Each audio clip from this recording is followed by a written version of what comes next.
మనసాయటులో తోనే మనసాయటులో తోనే మనసాయటులో తూనే నా మనవి చేకు నవే మనసాయటులో తూనే నా మనవి చేకొనవే మనసాయటులో తూనే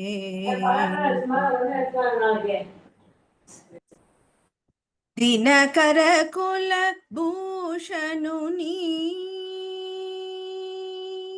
దినకర కుల భూషణుని దినకర కుల భూషణుని దినకర కుల భూషణుని దీనుడవై భజన చేసి దినకర కుల భూషణుని దీనుడవై జన చేసి దినము కడువు మణిన నీవు వినవదేల గుణ వీణ దినము కడువు మణిన నీవు వినవదేల గుణ వీణ మనసాయటులో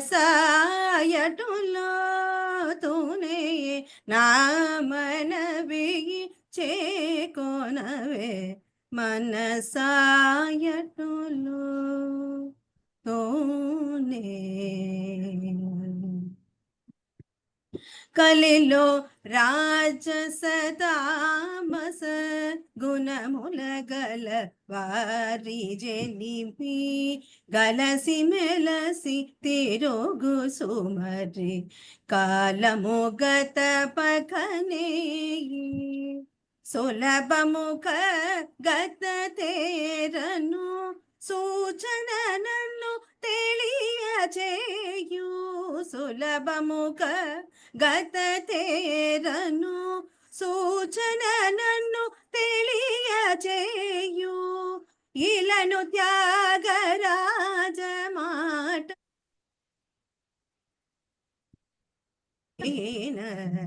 ఇలను త్యాగరాజ మాట వినవదేల గుణ వీణ మనసాయటులో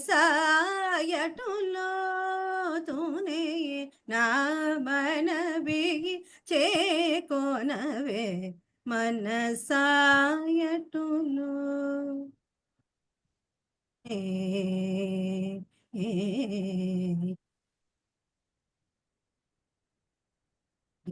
Thank you, madam. Thank you very much. Now, welcome you all to this 41st meeting of this our association. The speaker of today, Ubaya Vedanta Paravastu Varadarajan Swami, he needs no introduction to many of us. He is known as an authority on early child, which he has mastered over years. He has also mastered and proficient in Sri Bhashyam, Gita Bhashyam, and many of the Vaishnavists' texts. He has studied Vyakaranam, Mimamsam, and Nyaya. He is a student of learned people, many learned people, and he is a good Kavi in Sanskrit and also of late in Tamil. He has won the golden medal in the TDD, Tirumalai Tirupati Devasthanam of Parikshas. And Sri U.V. Paravastu Swami is born in the lineage of Paravastu Patrabiram, Chiyar, one of the 8 Sishyas, Ashtadi Gajangal of Manavala Mamunigal. Pillalogam Jiyar, you must have heard about him. He is the grandson of this Jiyar, and he comes from that lineage.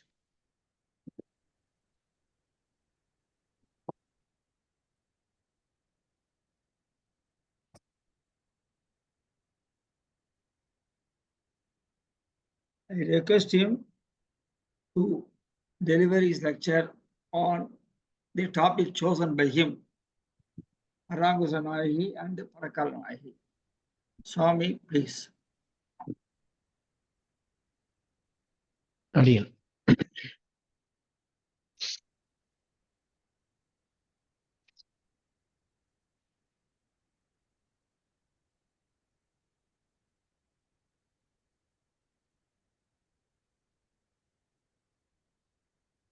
அடியன் பேசுறது கேக்குறது நினைக்கிறேன். எல்லாருக்கும் ஆடிபிளா இருக்குன்னு நினைக்கிறேன்.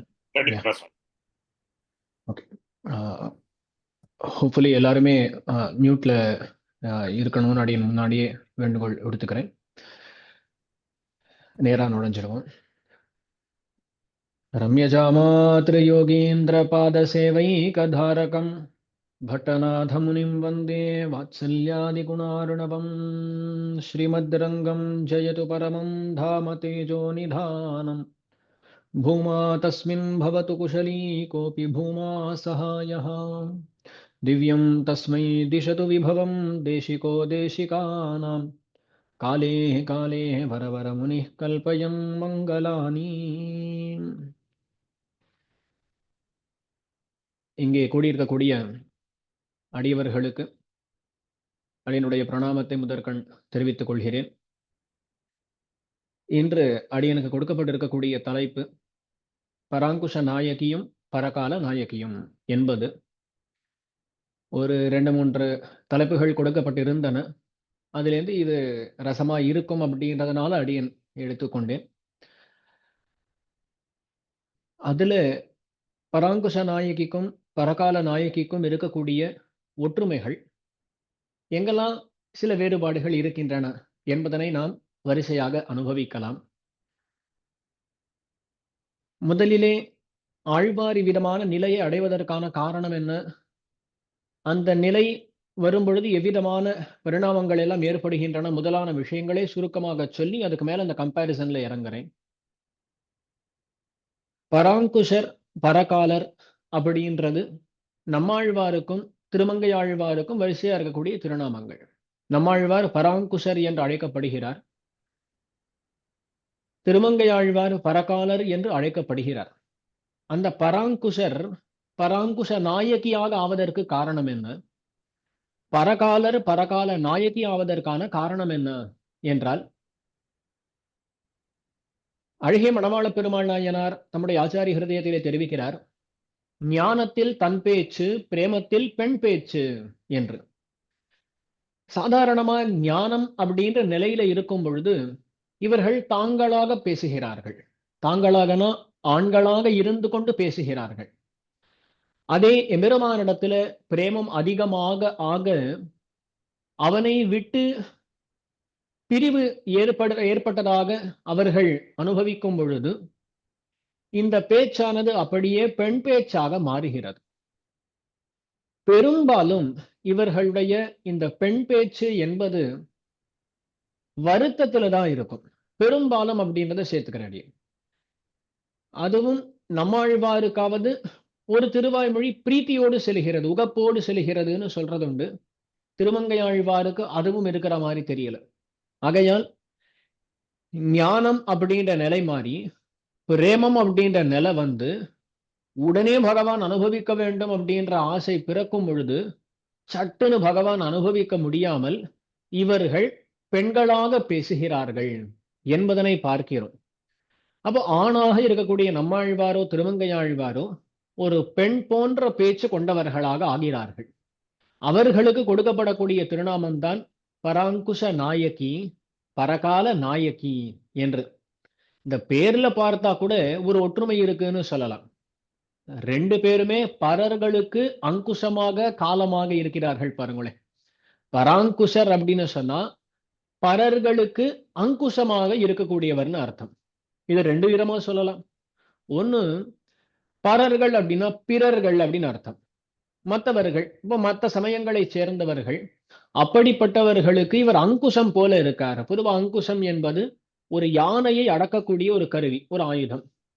அந்த அங்குஷத்தை கொண்டு யானையை அடக்குவதுன்றதை பார்க்கிறோம். அந்த மாதிரி நம்மாழ்வார் என்ன பண்ணுவார் அப்படின்னா தம்முடைய ஸ்ரீசூக்திகள் மூலமாக மற்ற சமயங்களை சேர்ந்தவர்களை எல்லாம் அடக்கி விடுகிறார். ஆகையால் பராங்குஷர் அப்படின்னு அவர் சொல்லப்படுகிறார். இதுல வேடிக்கையா சொல்றது உண்டு, பரர்கள்னா மற்றவர்கள் அப்படின்றது மட்டும் கொள்ள வேண்டாம். பரன் அப்படின்னு சொன்னா யாரு? பரம்பொருளா இருக்கக்கூடிய பகவான். இந்த பகவானே அடக்கி வைக்கிறார் இல்லையா? அதனால அவ்விதமாகவும் பராங்குஷர் என்று அழைக்கப்படுகிறார் நம்மாழ்வார்னு சொல்றது உண்டு. அதனால பார்த்தீர்களே, ஆனால் பரர்களுக்கு அங்குஷமா இருக்கக்கூடியவர் பராங்குஷர். அதே திருமங்கை ஆழ்வார்கிட்ட போனோம்னா திருப்பி அதேதான். பரர்களுக்கு, பிற மதத்தை சேர்ந்தவர்களுக்கு, எதிரிகளா இருக்கக்கூடியவர்களுக்கு காலனாக மிருத்யு போல இருக்கக்கூடியவர் இவர் அப்படின்னு சொல்லலாம்படி இவருக்கு திருநாமம் ஏற்பட்டிருக்கிறது. இங்க பகவான் எழுத்துன்னு வர வேண்டாம், அங்க மட்டும் வச்சுப்போம். பராங்குஷர், பரகாலர். இவர்களுடைய பெண் பாவனை பராங்குஷ நாயகி, பரகால நாயகி என்று அழைக்கப்படுகிறது. அந்த பிரேமம் கரைபுரண்டு ஓடும் பொழுது இவ்விதமான நிலைகள் ஏற்படுகின்றன. சரி, பெண் பேச்சு வந்துடுது, வெறும் பெண்ணாக மட்டும் பேசுகிறார்களான்னு கேட்டா இல்ல, அதுல 3 நிலைகள் உண்டு என்று காட்டுகிறார்கள். அதாவது பெண்ணாக இருக்கக்கூடிய தன்னுடைய பேச்சு, அந்த பெண்ணினுடைய தாயார் மூலமாக பேசக்கூடிய பேச்சு, தாயாருடைய பேச்சு, அது இல்லாமல் தோழியினுடைய பேச்சு அப்படின்னு 3 அதுல வேற உண்டு. இப்போ கடைசியில என்னாச்சுன்னா, சம்ஸ்கிருத வேதம் இருக்கு. அந்த சம்ஸ்கிருத வேதத்தை உலகத்திலே பரவச் செய்தவர் யாருன்னு கேட்டா நான்முக கடவுள் இல்லையா? அவரை தான் பிரவர்த்தகர்னு சொல்றோம். அந்த மாதிரி திராவிட வேதத்தை பிரவர்த்தனம் நம்மாழ்வார் பண்ணுகிறார். எப்படி பண்றாருன்னா 4 முகமாக பண்ணுகிறார் இவரும். என்ன சுவாமினா, தானான பேச்சு, பெண்ணான பேச்சு, தாயாருடைய பேச்சு, தோழியுடைய பேச்சு. ஆச்சா, இங்கேயும் ஒரு 4 முகம்தான் பிரவர்த்தனம் பண்ணுகிறார். இப்ப இந்த பெண்ணாக பேசும் பொழுதோ, தாயாராக பேசும் பொழுதோ, தோழியாக பேசும் பொழுதோ எவ்விதமான நிலைகள் காட்டப்படுகின்றன ரொம்ப அழகா காட்டுறார் நாயனார். என்ன தெரிவிக்கிறார்? நம்முடைய சம்பிரதாயத்துல ரொம்ப முக்கியமா இருக்கக்கூடிய மந்திரம் எனதுன்னு கேட்டா திருமந்திரம், மூல மந்திரம். அதனுடைய விவரணமாக துவயம், சரம ஸ்லோகம் என்றெல்லாம் பார்க்கிறோம்.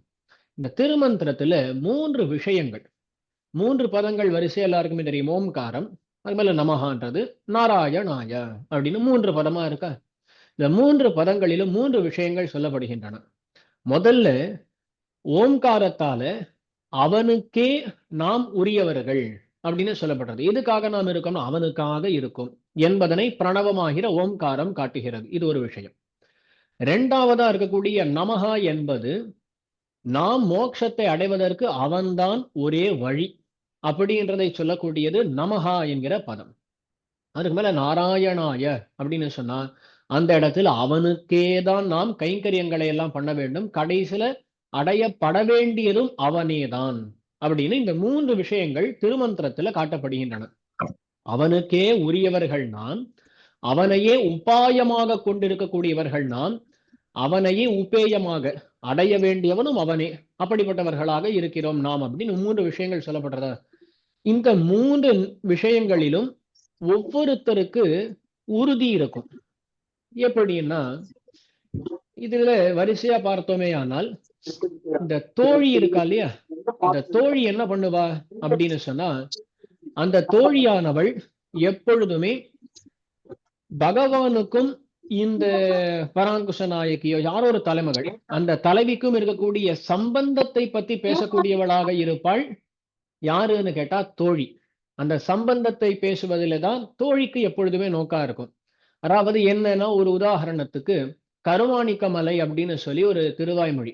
அதுல என்ன ஆகும், இந்த பராங்குஷ நாயகி நம்மாழ்வாருக்கு நம்ம வரன் பார்க்கலாம் அப்படின்னு ஆரம்பிப்பா. அந்த சமயத்துல இந்த தோழி இவோ நடுங்கி விடுவா. இந்த பராங்குஷ நாயகியோ எம்பெருமானிடத்துல காதல் வயப்பட்டு இருக்கிறாள்.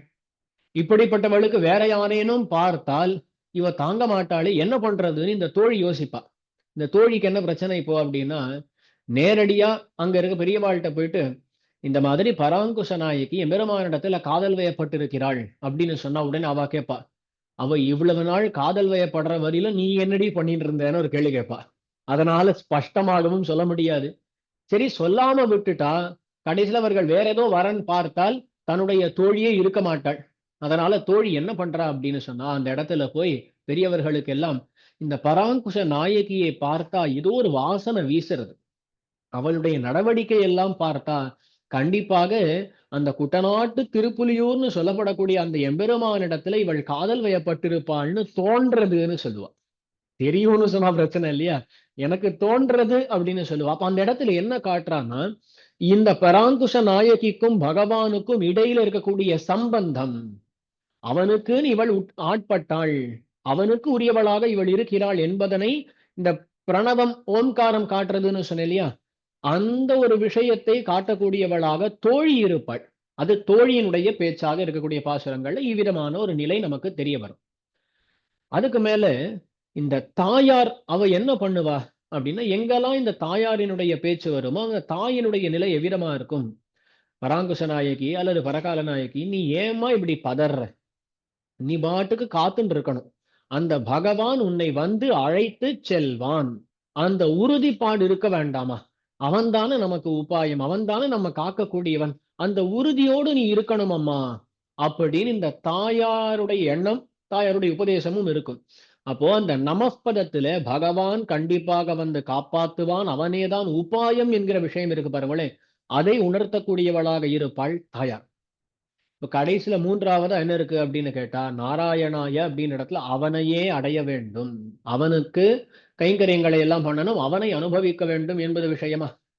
இப்போ இந்த பெண் பெண் தானாக பேசும், அதாவது பெண்ணாக பேசும் பொழுது என்ன நிலை இருக்கும் அப்படின்னா, அவன் எவ்வளோ குணங்களை கொண்டவனா இருக்கான், அவன் பாட்டுக்கு வருவான் அப்படின்னு சொன்னா அது வரையிலும் என்னால காத்துட்டு இருக்க முடியுமா? எப்படியாவது அவனை உடனடியாக பெற்றாக வேண்டும், அவனுக்கு உடனடியாக கைங்கரியம் பண்ண வேண்டும்னு சொல்லி பதறக்கூடியவளாக இருப்பாள் இவள். அது இவளுடைய நிலைமையாக இருக்கும். யாருடைய நிலை? பெண். அப்ப இந்த பெண் பேச்சுன்னு பார்க்கும் பொழுதும் கூட அதுல தானாக, அதாவது பெண்ணாக இருந்து பேசுவதுன்றது உண்டு, தாயாராக பேசுவதுன்றது உண்டு, அது இல்லாமல் தோழியாக பேசுவதுன்றது உண்டு. அந்த மூவிதமான பேச்சுக்களிலும் கூட இந்த மூன்று விஷயங்கள் ஆங்காங்கு தெரிய வரும் என்பதனையும் இந்த இடத்துல அனைவரும் குறிக்கொள்ள வேண்டும். ஆக நான்முக கடவுள் பிரவர்த்தனம் பண்ணினது போல இங்கேயும் 4 முகமாக ஆழ்வார் பிரவர்த்தனம் பண்ணுகிறார் திராவிட வேதத்தை என்று பார்த்தோம். இப்போ இதுல நம்மாழ்வாருக்கும் திருமங்கையாழ்வாருக்கும் இதெல்லாம் பொதுதான். என்ன, நம்மாழ்வாருக்கு இந்த தோழி பாசுரங்கள் அப்படின்னு சொல்லி சில பாசுரங்கள் உண்டு, திருமங்கையாழ்வாருடைய பாசுரங்கள்ல நேரடியாக தோழி பாசுரங்கள் அப்படின்றது அவ்வளவு ஸ்பஷ்டமாக தெரிய வருவதில்லை. அதனால தாயார் பாசுரங்கள் உண்டு, இவர் பரகால நாயகியாக பேசுவதுன்றது உண்டு, திருமங்கையாழ்வாராக பேசுவதுன்றது அது இருக்கவே இருக்கு. ஆகையால் அந்த தோழி பாசுரங்கள் அப்படின்றது இல்லை. தோழியை பத்தின பேச்சு உண்டான்னு கேட்டா உண்டு. திருநெடுந்தாண்டகத்துல எல்லாம் பார்க்கலாம், தோழியை பத்தின பேச்சு உண்டு, ஆனா தோழியாகவே ஆழ்வார் பேசுவது என்பது அவ்வளவாக காண கிடைக்கவில்லை. திருமங்கை ஆழ்வாருடைய பாசுரங்கள் எங்கே ஒரு இருக்கலாம், அடியனுக்கு தெரிஞ்ச வரையிலும் பெரும்பாலும் இல்லை. ஆகையால் இந்த நம்மாழ்வார் 4 முகமாக பேசுகிறார்னு வைத்துக் கொள்ளலாம். திருமங்கை ஆழ்வார் அதுல 1 எடுத்துட்டு மற்ற 3ஆக தானாக பேசுகிறார், பரகால நாயகியாக பேசுகிறார், தாயார் பாசுரமாக பேசுகிறார் அப்படின்னு வரும். சுவாமி இதுல பெண்ணாக பேசுவதை விட்டுட்டு தாயாராக பேசுவது, தோழியாக பேசுவது இதெல்லாம் எதுக்கு சுவாமி அப்படின்னு கேட்டா, சில சமயங்கள்ல என்ன ஆகும்னா, அந்த பெண் பிள்ளை இருக்காளே அவள் மயங்கி இருக்கக்கூடிய நிறைய அளவுக்கு வந்துடும். அப்போ அவள் மயங்கி இருக்கிறாள், அந்த சமயத்துல தாயார் பேசுகிறாள் அப்படின்ற ரீதியில தாயார் பேசுவதுன்றதும் சில இடங்கள்ல உண்டு. அது மட்டும் இல்லாமல் மற்ற உண்டான அனுபவங்களும் உண்டு. அதையெல்லாம் இனிமே வரக்கூடிய அனுபவத்தில இன்னும் பறக்க சொல்லுகிறேன். ஆகையால் இந்த விஷயங்களை முதல்ல தெரிந்து கொண்டுதான் நாம் உள்ள நுழைய வேண்டும். ஆச்சு. திருமங்கை ஆழ்வார் இந்த மாதிரி காலங்கள்ல பரகால நாயகி ஆவார், நம்மாழ்வார் பராங்குஷ நாயகியாக ஆவார். அவர்கள் சில இடங்கள்ல வரும் பொழுது இந்த பெண் பாவனையை அடைந்து சில விதமான பாசுரங்களை எல்லாம் அருளி செய்திருக்கிறார்கள். இதுல 2 விதமான கம்பேரிசன் பண்ணலாம். ஒண்ணு, நம்மாழ்வாருடைய பாசுரங்கள் எல்லாம் எடுத்துக்கொண்டு இதுக்கு நேரா சிமிலரா இருக்கக்கூடிய திருமங்கை ஆழ்வார் பாசுரம்னு எடுத்து பார்க்கலாம். ஆனா அது பண்ணா கொஞ்சம் நாழி அதிகமாக வேண்டும், அடியனுக்கும் சிரமம், கேட்கிறவாளுக்கும் சிரமம். அதனால அடியன் என்ன பண்றேன் அப்படின்னு சொன்னா, திருமங்கை ஆழ்வாருடைய பிரபந்தங்கள் எடுத்துக்கிறேன். திருமங்கை ஆழ்வார் பிரபந்தங்கள்ல அவர் எங்கெல்லாம் பரகால நாயகியாக பேசுகிறார் அப்படின்றதை வைத்துக்கொண்டு அதுக்கு சிமிலரா இருக்கக்கூடிய நம்மாழ்வாருடைய பாசுரங்கள் அதை எடுத்துக்கொண்டு இவ்விதமாக அப்படின்னு இந்த உபன்யாசத்தை அமைக்க இருக்கிறேன். அப்ப நம்ம என்ன பண்ண போறோம் அப்படின்னு சொன்னா, திருமங்கையாழ்வாருடைய முதல் பிரபந்தம் பெரிய திருமொழின்னு எடுத்துப்போம். அதுல அவர் எங்கெல்லாம் பரகால நாயகியாக பேசுகிறார் எல்லாரும் சொல்ல போறதுல முக்கியமான அம்சங்கள் அதெல்லாம் எடுத்துக்கொண்டு இவர் எப்படி பேசியிருக்கிறார், இதே மாதிரி நிலை பராங்குச நாயகிக்கு எவ்விதமாக ஏற்பட்டிருக்கிறது என்ற ஒரு கம்பேரிசன் பார்க்கலாம். கம்பேரிசன் வந்தாலே எந்த இடத்துல சிமிலாரிட்டிஸ் இருக்கு, எங்கெல்லாம் டிஃபரன்சஸ் இருக்குன்றது தன்னிடையே தெரிய போறது. ஆகையால் அப்படி நம்முடைய அனுபவத்தை வைத்துக் கொள்வோம். திருமங்கையாழ்வார் முதல்ல அருளி செய்த பிரபந்தம் பெரிய திருமொழி என்பது. நாராயண நாமத்தை கண்டுகொண்டார்.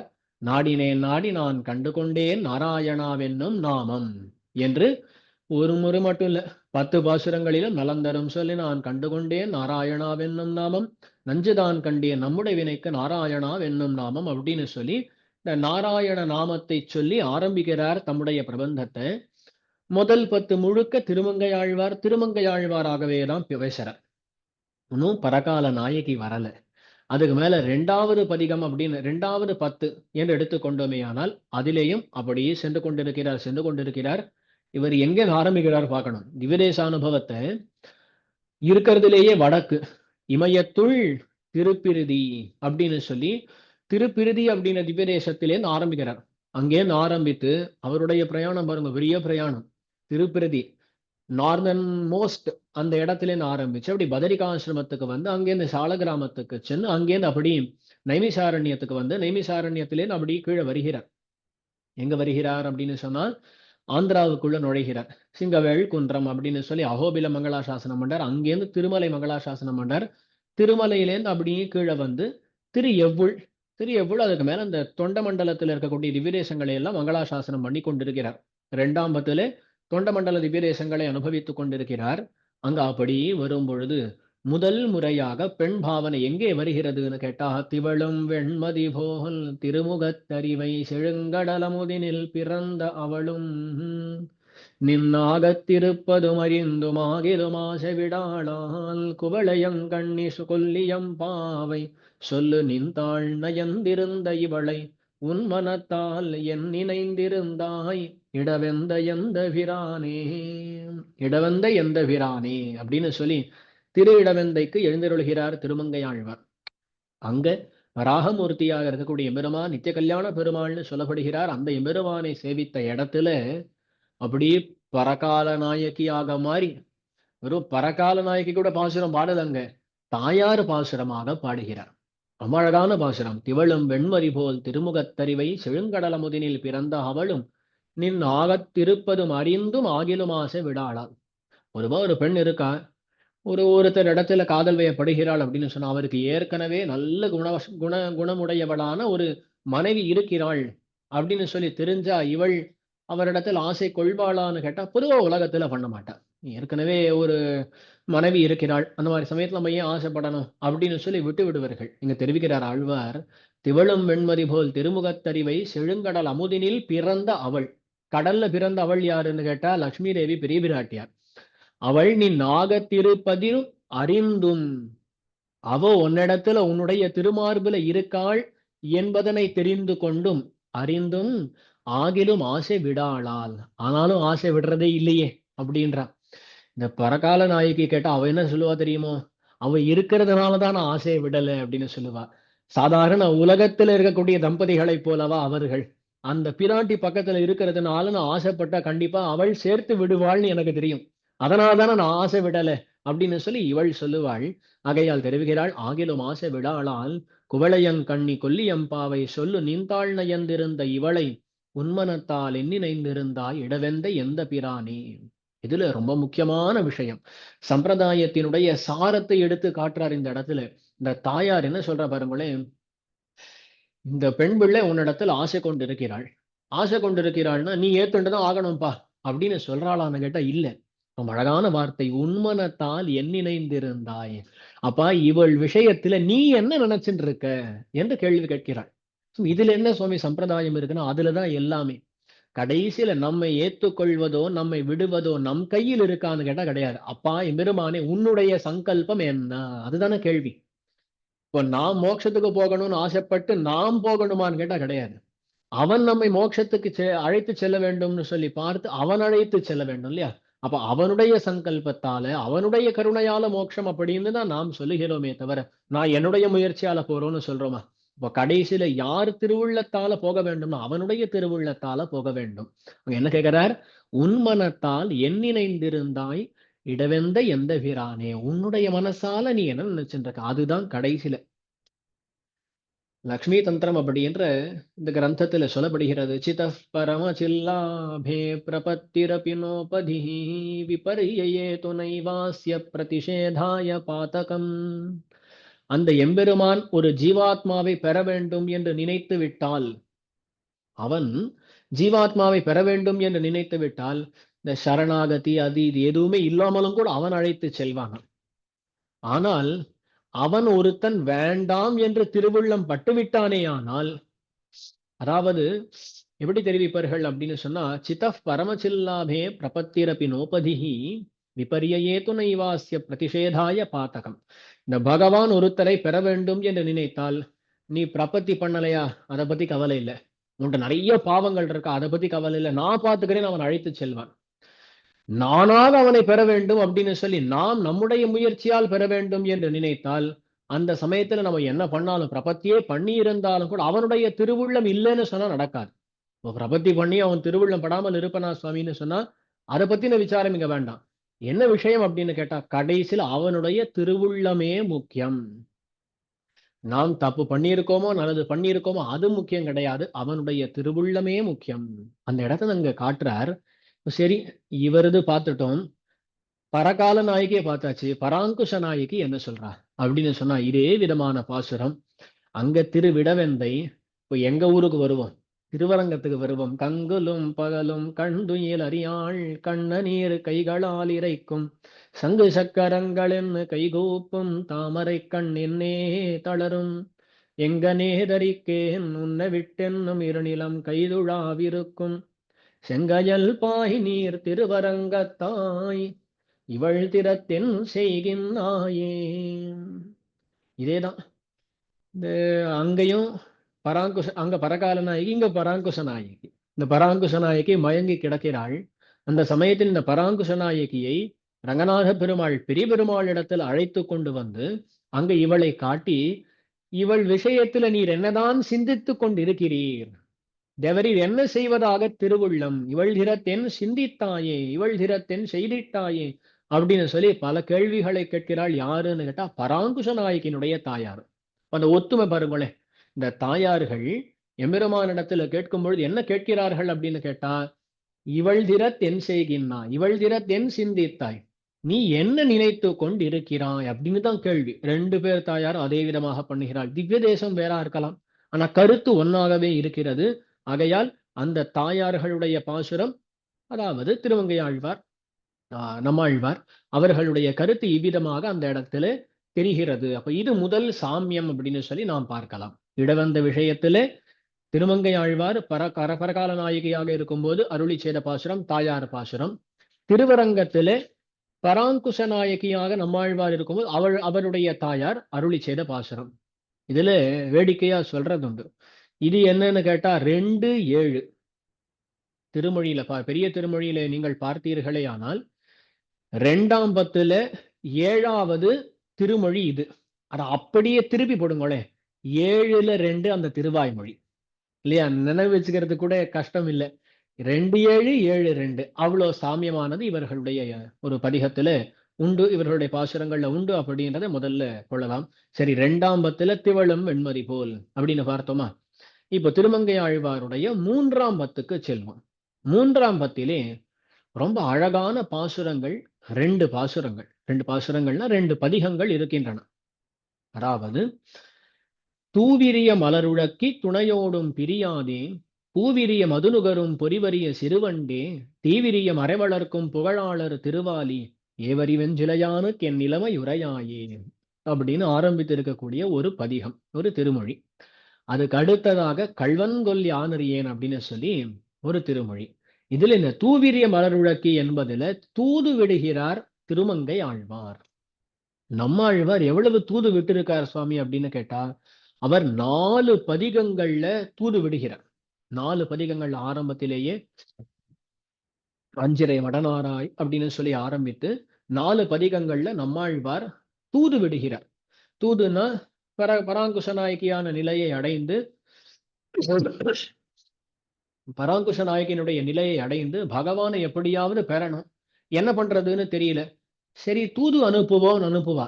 இதுல என்ன தெரியுமோ, இவா தூது அனுப்பும் பொழுது ஒரு தூது அனுப்பினோம், அவர் போய் சொல்லி அந்த பகவானுக்கு தெரிஞ்சு அந்த பகவான் வருவதற்குன்னு கொஞ்சம் நேரம் ஆகும் இல்லையா, அவ்வளவு நேரம் இவர்களுக்கு பொறுப்பதற்கு பொறுமை உண்டான்னு கேட்டா அது கிடையாது. என்ன பண்ணுவாங்க, திருப்பி திருப்பி அனுப்பிண்டே இருப்பான்.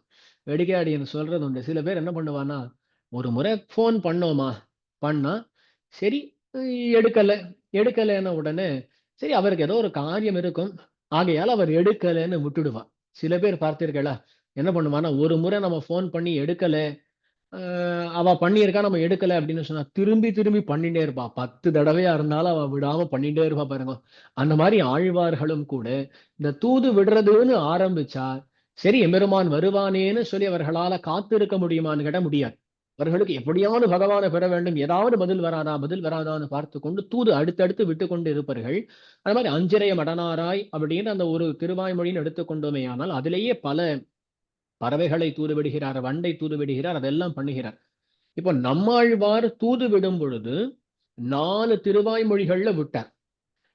திருமங்கை ஆழ்வார் இருக்கார் பாருங்களேன், அதுல ஒரு சாமியம் உண்டு, ஒரு வேற்றுமை உண்டு. திருமங்கை ஆழ்வார் என்ன பண்றாருன்னா 4 பாசுரங்கள்ல தான் தூது விடுகிறார். தூவிரிய மலருழக்கி துணையோடும் பிரியாதேன்னு சொல்லி அந்த பதிகமா, அதுல முதல் 4 பாசுரங்களிலே தூது விடுகிறார். 4 பாசுரங்கள் தூது விட்டு அப்புறம் அவ்வளவுதான் விட்டுட்டார். ஏன் சுவாமி அப்படின்னு கேட்டா, இதுல சாமியம்னு பார்த்தா அவர் 4 பதிகங்கள்ல பண்ணது, இவர் 4 பாசுரங்கள்ல பண்ணாருன்னு இந்த 4 ஒரு சாமியம் இருக்கு, ஒரு ஒற்றுமை இருக்கு. அதே சமயத்துல ஒரு வேறுபாடு அப்படின்னு சொன்னா என்ன வேறுபாடுனா, நம்மாழ்வாரால பகவானை விட்டு பிரிந்து அவ்வளவு நேரம் இருந்து அவ்வளவு தூது விட முடிகிறது. ஆனா திருமங்கை ஆழ்வார் ரொம்ப சுகுமாரர். அவருக்கு என்னன்னா, பகவானை விட்டு பிரிந்து அவ்வளவு நேரமா இருக்க முடியாது. ஒரு 4 பாசுரங்கள்ல தூது விட்டாரா, அதுக்கு மேலேயே ஓ மண்ணளந்த தாளாளா தன் குடந்தை நகராளா வரையெடுத்த தோளாளா எந்தனக்கோர் துணையாளனாகாயே, பகவானை நேர்ல கண்டு பாசுரங்களை பாட ஆரம்பிச்சுடுறாரு ஆழ்வார். ஏன்னு கேட்டா இவருடைய சௌகுமாரியம் அவ்வளவு, அவரால் 4 பதிகங்கள்லாம் தாங்க முடியும், இவரால் அவ்வளவுலாம் தாங்க முடியாது. அப்ப சாமியம் உண்டான்னு கேட்டா தூது விடுறதுல சாமியமும் உண்டு, ஆனா அதே சமயத்துல ஒரு வேறுபாடும் உண்டு. அவருக்கு சௌகுமாரியம் கொஞ்சம் குறைவு, என்ன இருந்தாலும் இவருக்கு சௌகுமாரியம் அதிகம். பல இடங்கள்ல இப்படி சொல்றது உண்டு. 4ஆம் பத்துல அதாவது இந்தளூரீர் அப்படின்னு சொல்லி நும்மை தொழுதோம் அப்படின்னு சொல்லி ஒரு பதிகம், அதுல திருவிந்தளூர் பகவானை சேவிக்க வேண்டும் என்பதற்காக செல்கிறார் பரிமள ரங்கநாத பெருமாள். திருமங்கையாழ்வார் சென்ற போதாக சட்டுன்னு சொல்லி அந்த என்னமோ காரணம் கொஞ்சம் சீக்கிரமாக திருக்காப்பு சேர்த்து விட்டாலாம். அதாவது கோயில் சாத்திட்டா, அதே சம்பிரதாயத்துல சொல்லும்போது திருக்காப்பு சாத்தி விட்டார்கள்னு சொல்லுவா. அப்படி சேர்த்த உடனே இவர் பெருமாள் தரிசனம் கொடுக்கவில்லையே, முகம் காட்டவில்லையே அப்படின்னு கருதி ரொம்ப கோபத்தோடு பாசுரம் பாடுகிறார். அப்படி பாசுரம் பாடும்பொழுது தெரிவிக்கிறார், நும்மடியார் எல்லாரோடு மொக்க எண்ணி இருத்தீர் அடியேனை, அந்த நம்மாழ்வார் மாதிரி என்ன நினைச்சுட்டீரான்னு கேட்கிறார். அந்த நம்மாழ்வார், நீர் கொஞ்ச நேரம் தாமதமாக வந்தாலும் நீர் என்ன பண்ணாலும் அவர் தாங்குவார், அந்த மாதிரி என்ன நினைச்சுட்டீரா, என்னால் அப்படிலாம் இருக்க முடியாது, வாசிவல்லீர் இந்தளூரீர் வாழ்ந்தே போம் நீரே, நம்முடைய சௌகுமாரியம்ன்றது தனி, நமக்கு அப்பப்போ தேவரீருடைய காட்சி கொடுத்துண்டேதான் இருக்க வேண்டும் அப்படின்னு சொல்லி தம்முடைய சௌகுமாரியத்தை அந்த இடத்திலேயும் வெளிப்படுத்துகிறார் திருமங்கையாழ்வார். சரி, ஆனா அங்க பராங்குஷ நாயகி பரகால நாயகின்னு சொல்ல முடியாது.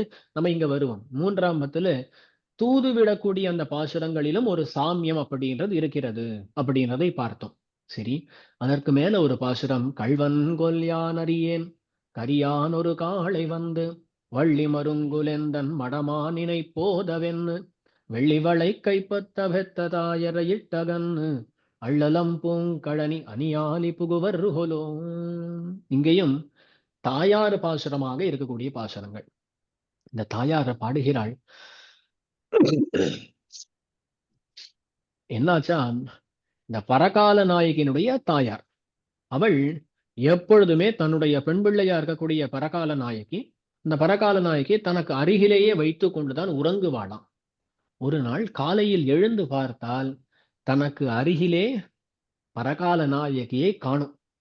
யாரு அழைத்து சென்றார் அப்படின்னு சொன்னா, வயலாளி மணவாளன்.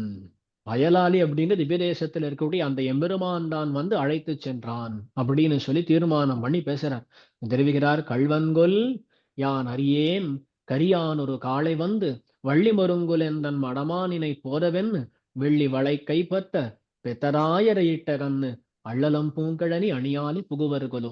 என்ன பாசுரம்னா, கள்வன்கொல் முதல்ல சொல்றான். திருடன் அப்படின்னா, கள்வனா திருடன் தானே அர்த்தம். திருடன் அப்படின்னா அவனை போய் திருடன்னு சொல்ல முடியுமான்னு யோசிச்சு கள்வன்கொல் திருடனோ அப்படின்னு மாத்தின்ட்டான். என்ன சுவாமி அப்படின்னா, ஆமாம், உண்மையில திருடன்னா யாரு? தன்னுடையது அல்லாத ஒரு பொருளை எவன் ஒருவன் கவர்ந்து செல்கிறானோ அவன்தான் திருடன். இந்த பகவானுடைய சொத்து தானே இந்த பரகால நாயகி. எல்லா பொருளும் அவனுடைய சொத்து தானே. அவன் வந்து அழைத்து சென்னால் அவனை போய் திருடன்னு சொல்லலாமா? நாக்கு கூசுறதுன்னு பார்த்து கள்வன்கொல் கள்வனோ அப்படின்றான். கள்வன்கொல் யான் அறியேன் கரியான் ஒரு காளை வந்து, கருப்பா இருக்கக்கூடிய ஒருத்தன் அவன் வந்தான். காளை ரொம்ப இளமை பருவத்தில் இருக்கக்கூடியவன். அவன் வந்து வள்ளி மருங்குல் எந்தன் மடமானினை போதவென்னு, என்னுடைய பெண் பிள்ளை இருக்கிறாளே அப்படிப்பட்டவள், அவள் ரொம்ப சின்ன மருங்குல், சின்ன இடைப்பகுதி கொண்டவளாக இருக்கிறாள். வள்ளி மருங்குல் எந்தன் மடமானினை போதவென்னு, அவளுக்கு ஒண்ணுமே தெரியாதுன்னா, ரொம்ப சின்ன குழந்தை, ஒண்ணுமே தெரியாது. வான்னு சொன்னான். இவளும் ஆன்னு அப்படியே அவனுடைய அழகுல மெய் மறந்து அப்படியே போயிட்டான். அவன் என்ன பண்ணானா, வெள்ளி வளை கை பத்த பெத்ததாயரை இட்டகன்னு, அவன் அவளுடைய கையை பிடித்து கொண்டு அப்படியே சென்று விட்டான். எங்கேருந்து சொன்னானா, பெத்த தாயரை இட்டகன்னு. பெத்த தாய் பக்கத்திலேயே இருக்க, என்னை விட்டு அவள் சென்று விட்டாள்னா அப்படின்னு சொல்லிட்டு கடைசியில தெரிவிக்கிறாள், அள்ளலம்பூங் கழனி அணியாலி புகுவர்களோ. இவா 2 பேரும் கிளம்பிட்டான். அதாவது வயலாளி மணவாளனாகிற எம்பெருமானும் இந்த பரகால நாயகியும் 2 பேரும் என்னை விட்டு கிளம்பி விட்டார்கள் அப்படின்னு சொல்லிட்டு என்ன சொல்றா, வயலாளி புகுவர்களோ. அவ தங்களுடைய டெஸ்டினேஷனா இருக்கக்கூடிய வயலாளியை போய் சேருவாளா என்ன சந்தேகமா இருக்கேன்னு பாசுரத்தை முடிக்கிறா இந்த பரகால நாயகியினுடைய தாயார். அப்போ இது பரகால நாயகியினுடைய நிலை, பரகால நாயகியினுடைய தாயாருடைய நிலை. இந்த பக்கம் இருக்குமா, அப்படி அங்க போகலாம். திருவாய்மொழிக்கு போனோமே ஆனால் இதே மாதிரி ஒரு பதிகம். உண்ணும் சோறு பருகு நீர் தின்னும் வெத்திலையும் எல்லாம் கண்ணனெம்பெருமான் என்னென்னே கண்கள் நீர் மல்கி மண்ணினுள் அவன் சேர்வளம் மிக்கவனூர் வினவி திண்ணமென் இளமான் புகுமூர் திருக்கோளூரே. அதே மாதிரி பராங்குச நாயகனுடைய தாயார் ஒரு நாள் எழுந்து பார்க்கிறாள். பார்த்தா பக்கத்துல பராங்குச நாயகி காணுமா. உடனே பாடுறா, உண்ணும் சோறு பருகுநீர் தின்னும் வெத்திலையும் எல்லாம் கண்ணன் எம்பெருமான். இப்படி எல்லாமாக உண்ணும் சோறு பருகுநீர் தின்னும் வெத்திலை, இந்த 3 தாரக போஷக போக்கியம்னு சொல்லுவார்கள். பொதுவா நாம் சாப்பாடும் தீர்த்தமும் கொண்டு நம்முடைய தேக தாரணம் பண்ணுகிறோம், தேகத்தை வளர்த்து கொள்கிறோம். அதுக்கு மேல எப்போவாவது வேணும்னா போக்கிய பதார்த்தங்களாக, பொதுவா அந்த காலத்துல வெத்தலை அப்படின்றது போக்கியம்னு சொல்றா. நாம் அப்பப்போ ஸ்வீட்டு அது இதெல்லாம் பண்ணி சாப்பிடுறோம் பாருங்க, அந்த மாதிரி போக்கியங்கள் நமக்கு இதெல்லாம் உண்டு.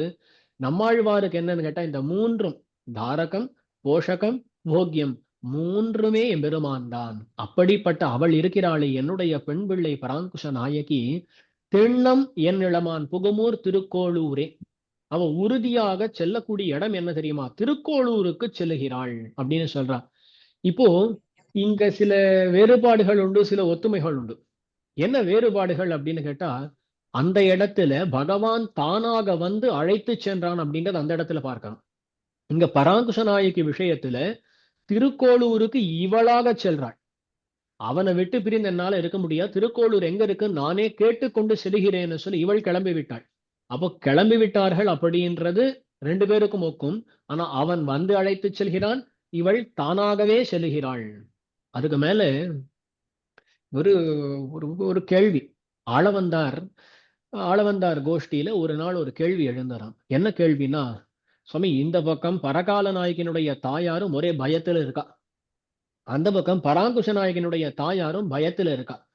இதுல யாரு சுவாமி அதிகமாக பயப்பட வேண்டும், யாரை நினைச்சு நாம் அதிகமாக பயப்பட வேண்டும் அப்படின்னு சொல்லி ஒரு கேள்வி வந்தது. அதுல உடனே சில பேர் தெரிவித்தார்களாம், இல்ல பராங்குஷ நாயகியை குறித்து தான் நாம் அதிகமாக பயப்பட வேண்டும். ஏன்னா ஆமா, தனியா போயிருக்காவோ, தனியா போனவளை குறித்து பயப்பட வேண்டுமா? 2 பேரா சேர்ந்து போனவர்களை குறித்து பயப்பட வேண்டுமானா, தனியா போனவளை குறித்து தானே அப்படின்னு சொன்னாலாம்.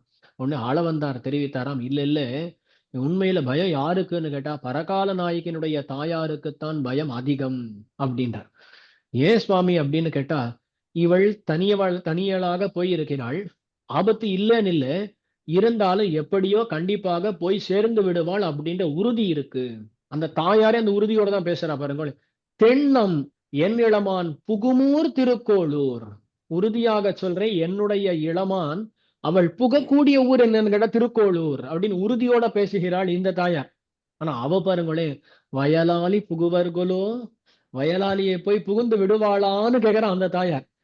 ஏன் சுவாமி அவ 2 பேர் தான் இருக்காளே அப்படின்னு சொன்னா, அதுதான் பிரச்சனையே அப்படின்றார். ஆளவந்தார் தெரிவிக்கிறார், ஆமா, அவனோ இவளுடைய அழகில் ஈடுபட்டு கொண்டு இவளை பார்த்து கொண்டு இருப்பான், இவளோ அவனுடைய அழகில் ஈடுபட்டு கொண்டு அவனை பார்த்து கொண்டிருப்பாள். 2 பேரும் வழியை கவனிக்க போறது கிடையாது. யாரேனும் நடுவுல வந்தாலும் அவர்களை இவர்கள் கவனிக்க மாட்டார்கள். ஆகையால் இவர்கள் கடைசியில போய் சேருவர்களா அப்படின்றதுதான் பயமே.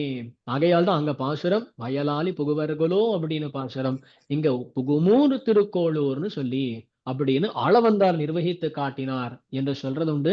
2 இடத்திலும் பயம் உண்டான்னு கேட்டா பயம் உண்டு. ஆனா யாரை குறித்து பயப்பட வேண்டும்னா, அவ 2 பேரும் சேர்ந்து போயிருக்காளே அவளை நினைச்சுதான் பயப்பட வேண்டுமாம். 2 பேரும் பித்தர்கள்.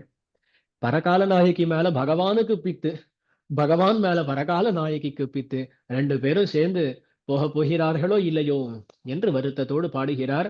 அங்க பார்த்தா பாருங்க எவ்வளவு சாமியம் பாருங்களேன். சாமியமும் பார்க்கிறோம், அதே சமயத்துல வேற்றுமைகளும் பார்த்து கொண்டிருக்கிறோம். சரி, இது 3ஆம் பத்துல 2 விஷயங்கள் பார்த்தோம். தூது பத்தி பார்த்தோம். அதுக்கு மேல இவர்களை ஒண்ணு பகவான் அழைத்து செல்லுதல் அல்லது இவர்கள் செல்லுதல், அதில் இருக்கக்கூடிய வேற்றுமைகள் ஒற்றுமைகள் அவற்றை பார்த்தோம். அதுக்கு மேல நாம் அப்படி வந்தோமே ஆனால்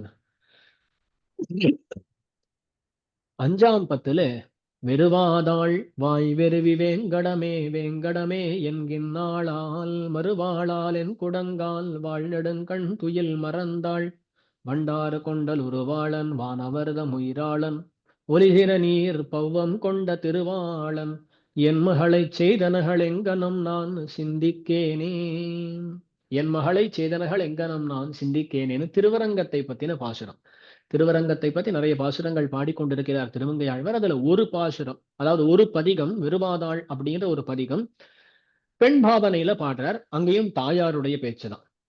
இந்த தாயாராக பேசும் பொழுது எதுக்காக இதை ஒண்ணு சொல்றேன் அப்படின்னு சொன்னா, அங்க பாருங்க, திருவரங்கத்தை பத்தி அனுபவிக்கும் பொழுது நம்மாழ்வார் கங்குலும் பகலும் அப்படின்ற ஒரு திருவாய்மொழி அருளி செய்திருக்க முன்னாடியே பார்த்தோம்னா, அவரும் தாமாக பேசாமல் தாயாராக பேசுகிறார். இந்த இடத்திலும் பார்த்தால் தாய் பேச்சாக இருக்கிறது அப்படின்ற ஒரு சாமியத்தை மட்டும் இந்த இடத்துல நாம் கண்டு கொள்ளலாம் அப்படின்னு சொல்லி தோன்றுகிறது. அது ஆச்சு வெறுவாதாள் அப்படின்றது. அந்த 5ஆம் பத்து, அதுக்கு மேல 6ஆம் பத்து 7ஆம் பத்து அங்க நாம் வந்தோமேயானால், அங்க சில, அதாவது 7ஆம் பத்திலே சில பரகால நாயகனுடைய பாசுரங்கள் போல் வரக்கூடிய பாசுரங்கள் சிலது உண்டு. ஆனா அதுல அடியன் ரொம்ப செலவில்லை. பெருச சாமியம், அதாவது இப்ப பராங்குஷ நாயகியோட ஒத்து பார்க்கறதுக்கு அதுல அவ்வளவு அம்சங்கள் அடியனுக்கு படவில்லை. ஆகையால் அதெல்லாம் விட்டுட்டு 8ஆம் பத்துக்கு வருகிறேன். 8ஆம் பத்துக்கு வந்தோமேயானால் 8ஆம் பத்து முழுக்க முழுக்க திருக்கண்ணபுரத்தினுடைய அனுபவமாக செல்கிறது திருமங்கை ஆழ்வாருக்கு. திருக்கண்ணபுரத் எம்பெருமான் தான் திருமந்திரத்தினுடைய அர்த்தங்களை எல்லாம் திருமங்கை ஆழ்வாருக்கு விளக்கினான் அப்படின்னு சொல்றது உண்டு. அதனால என்னன்னு கேட்டா, ஆச்சாரியருடைய ஸ்தானத்தில் இருக்கக்கூடியவர் திருக்கண்ணபுரத் எம்பெருமான். இந்த திருமங்கை ஆழ்வார் நிறைய பேருக்கு நிறைய பாசுரங்களை சமர்ப்பிக்கிறார். அதுல 2 பேருக்கு மட்டும்தான் 100 பாசுரங்களை சமர்ப்பிக்கிறார். யாருக்கு அப்படின்னு கேட்டா, ஒண்ணு திருநறையூர் நம்பி, நாச்சியார் கோயில்னு கொண்டாடப்படக்கூடிய இடம் திருநறையூர் நம்பி, அந்த எம்பெருமானுக்கு 100 பாசுரங்களை சமர்ப்பிக்கிறார். ஏன்னு கேட்டா, அவர் தான் சமாஷணம் பண்ணி வைத்தாராம், தாபசம்ஸ்காரம் பண்ணி வைத்தாராம் அந்த எம்பெருமான் தான். வெடிக்க சொல்றது உண்டு, இன்று சேவித்தாலும் அப்படியே தான் இருக்காரு பாருங்களே. மற்ற இடங்கள் எல்லாம் பார்த்தோமே ஆனால் சங்கு சக்கரம் எம்பெருமான் எப்படி பிடித்து கொண்டிருப்பான், இப்படி பிடித்து கொண்டிருப்பான் இல்லையா, அவருடைய தோளு கிட்ட இருக்கும். ஆனா நரையூருக்கு போய் சேவித்தோமே ஆனால் இன்னுமே எம்பெருமான் கிட்ட எப்படி வைத்துக் கொண்டிருப்பான். இப்படி வைத்தால் தானே மற்றவர்களுக்கு தாப சம்ஸ்காரம் பண்ண முடியும். ஆகையால் அப்படி பிடித்துக் கொண்டு எம்பெருமான் சேவை சாதிக்கிறான். அந்த எம்பெருமானை குறித்து 100 பாசுரங்கள் அனுகிரகித்திருக்கிறார் திருமங்கை ஆழ்வார். அதே போல திருக்கண்ணபுரத்து எம்பெருமானை குறித்தும் சௌரிராச பெருமாளை குறித்தும் 100 பாசுரங்கள். அந்த 100 பாசுரங்கள்ல முதல்ல வரக்கூடிய பல பதிகங்கள்ல அந்த பெண் பேச்சு நன்னா இருக்கும். ரொம்ப அழகான அனுபவம் அது. இங்க நாம ஆனா கம்பேரிசன் அப்படின்னு பார்க்கும் பொழுது 1-2 கம்பேரிசன் இருக்கின்றன, அவற்றை தெரிவிக்கிறேன். ஒரு பாசுரம் தெளியீர் அப்படின்ற ஒரு பதிகத்துல பாசுரம். வடவரை நின்னும் வந்து இன்னு கணபுரமிட வகை கொள்வது யாம் என்று பேசினாள். மடவரல் மாதரன் பேர இவர்க்கிவள் கடவதென் கண்டுயிலின் இவர் கொள்ளவே. பரகால நாயகனுடைய பேச்சு. இந்த பரகால நாயகி என்ன பேசுறா பாருங்க. வடவரை நின்னும் வந்து இன்னு கணபுரம் இடவகை கொள்வது யாம் அப்படின்னு சொல்றாளாம். வடவரை அப்படின்னு சொன்னா திருமலைன்னு அர்த்தம். வடக்கு திருமலை. அந்த திருமலையிலேந்து வந்து திருக்கண்ணபுரத்துல இருப்பது யார் தெரியுமா? நான் தான் அப்படின்னு யாரு சொல்றா? பரகால நாயகி சொல்லுகிறாள்னு பாசம். சுவாமி யார் இது? திருவேங்கடத்துல இருந்து திருக்கண்ணபுரத்துல இருப்பது யாருன்னு கேட்டா பகவான் தான். பகவான் என்ன சொல்லலாம்? வடவரை நின்னும் வந்து இன்னு கணபுரம் இடவே கள்வது யாம் அப்படின்னு சொல்லலாம் இல்லையா? ஆனா இங்க பகவான் சொல்லக்கூடிய வார்த்தையை யார் சொல்லுகிறார் அப்படின்னு கேட்டா பரகால நாயகியே சொல்லுகிறாள். இந்த இடத்துல உடனே நாம் திருவாய்மொழிக்கு போகலாம். திருவாய்மொழியில நம்மாழ்வார் என்ன கொண்டார் தெரியுமோ? கடல் ஞாலம் செய்தேனும் யானே என்னும் கடல் ஞாலம் ஆவேனும் யானே என்னும் கடல் ஞாலம் கொண்டேனும் யானே என்னும் கடல் ஞாலம் கீண்டேனும் யானே என்னும் கடல் ஞாலம் உண்டேனும் யானே என்னும் கடல் ஞாலத்தீசன் வந்தேரக்கொலோ கடல் ஞாலத்தீர்க்கிவையன் சொல்லுகேன் கடல் ஞாலத்தென் மகள் கற்கின்னவே. அங்க பார்த்தா அங்கேயும் இதுதான். பராங்குஷ நாயகி என்ன சொல்றா அப்படின்னு கேட்டா கடல் ஞாலம் செய்தேனும் யானே அப்படின்றாளாம். இந்த உலகத்தை எல்லாம் செய்தது நான் தான். இந்த உலகத்துக்கெல்லாம் அந்தர்யாமியா இருக்கிறது நான் தான். இந்த உலகத்தை எல்லாம் அழிப்பது நான் தான் அப்படின்னு சொல்லி பேசுறாளாம். யாரு? பராங்குஷ நாயகி பேசுகிறாள் அப்படின்னு வருது. அதுல ரொம்ப அழகான நிர்வாகங்கள். அதுல தாயார் பாக்குறா. ஏன்னா பராங்குஷ நாயகி பாட்டுக்கு நான் தான் எல்லாம் பண்ணேன், நான் தான் எல்லாம் பண்ணேன்னு சொல்லிட்டு இருக்காள. அந்த இடத்துல தாயார் தான் பேசுகிறாள். தாயார் சொல்றா, இது என்னமோ ஏறக்கொலோ அப்படின்னு சொல்றா. அதாவது சில சமயங்கள்ல நாமே பார்க்கிறோம் இல்லையா? ஒரு எம்பெருமானுடைய, அதாவது ஒரு தெய்வத்தினுடைய ஆவேசம் வருவதுன்னு பாக்குறோம். பல இடங்கள்ல பார்த்தோமே. இந்த க்ஷுத்ர தேவதைகள் எல்லாம் வந்து அவரவர்கள் இந்த சாமி ஆடுவதுன்ற மாதிரி சொல்லுவா இல்லையா? அவர்களுக்குள்ள அந்த தெய்வமானது புகுந்து அவர்கள் சில அந்த தெய்வம் மூலமாக பேசுவது அப்படின்ற மாதிரி சில இதெல்லாம் பார்க்கணும். அந்த மாதிரி இந்த பராங்குஷ நாயகி பண்ணுவதை பார்த்தால், ஓ பகவான் தான் இவளிடத்தில் ஆவேசித்து விட்டானோ அப்படின்னு சொல்லி தாயார் நினைக்கும்படியாக இருக்கிறாள் இந்த பராங்குஷ நாயகி. ஆனா உண்மையில எம்பெருமானுடைய ஆவேசம்லாம் ஒண்ணும் இல்லையா. இப்ப என்ன பண்றா அப்படின்னு சொன்னா, பகவானை விட்டு பிரிந்து எப்படியோ தரிக்கணும் இல்லையா? அவனையே அனுகாரம் பண்ணி நிற்கிறாள் இந்த பராங்குஷ நாயகின்னு சொல்லுவா. அப்ப பராங்குஷ நாயகி பண்ணுவது என்னன்னு கேட்டா அனுகாரம். பகவானையே அனுகரிக்கிறாள். அவன மாதிரி எனாக்ட் பண்றா அப்படின்னு புரிஞ்சுக்கலாம். அதை பார்த்து ஏதோ ஆவேசம்தான் வந்துடுத்தோன்னு சொல்லி தாயார் நினைத்து பாசுரம் பாடுகிறாள்னு அங்க சொல்றது உண்டு. அப்போ அங்க பராங்குஷ நாயகி பண்ணுவது என்ன? கடல் ஞாலம் செய்தேனும் யானே என்னும் கடல் ஞாலம் ஆவேனும் யானே என்னும் அப்படின்னு சொல்லி தெரிவிக்கிறார். அதே விஷயத்தை தான் இங்க பரகால நாயகியும் பண்ணுகிறாள். வடவரி நின்னும் வந்து இன்னு கணபுரம் இடவே கொள்வது யாம் அப்படின்னு சொல்றார். என்ன தெரியுமா சின்ன வித்தியாசம்? அங்க கடல் ஞாலம் செய்தேனும் அப்படின்னு சொன்னா எப்பவுமே இந்த ஜெகத்காரணம் நம்மாழ்வாரே இருக்காரே.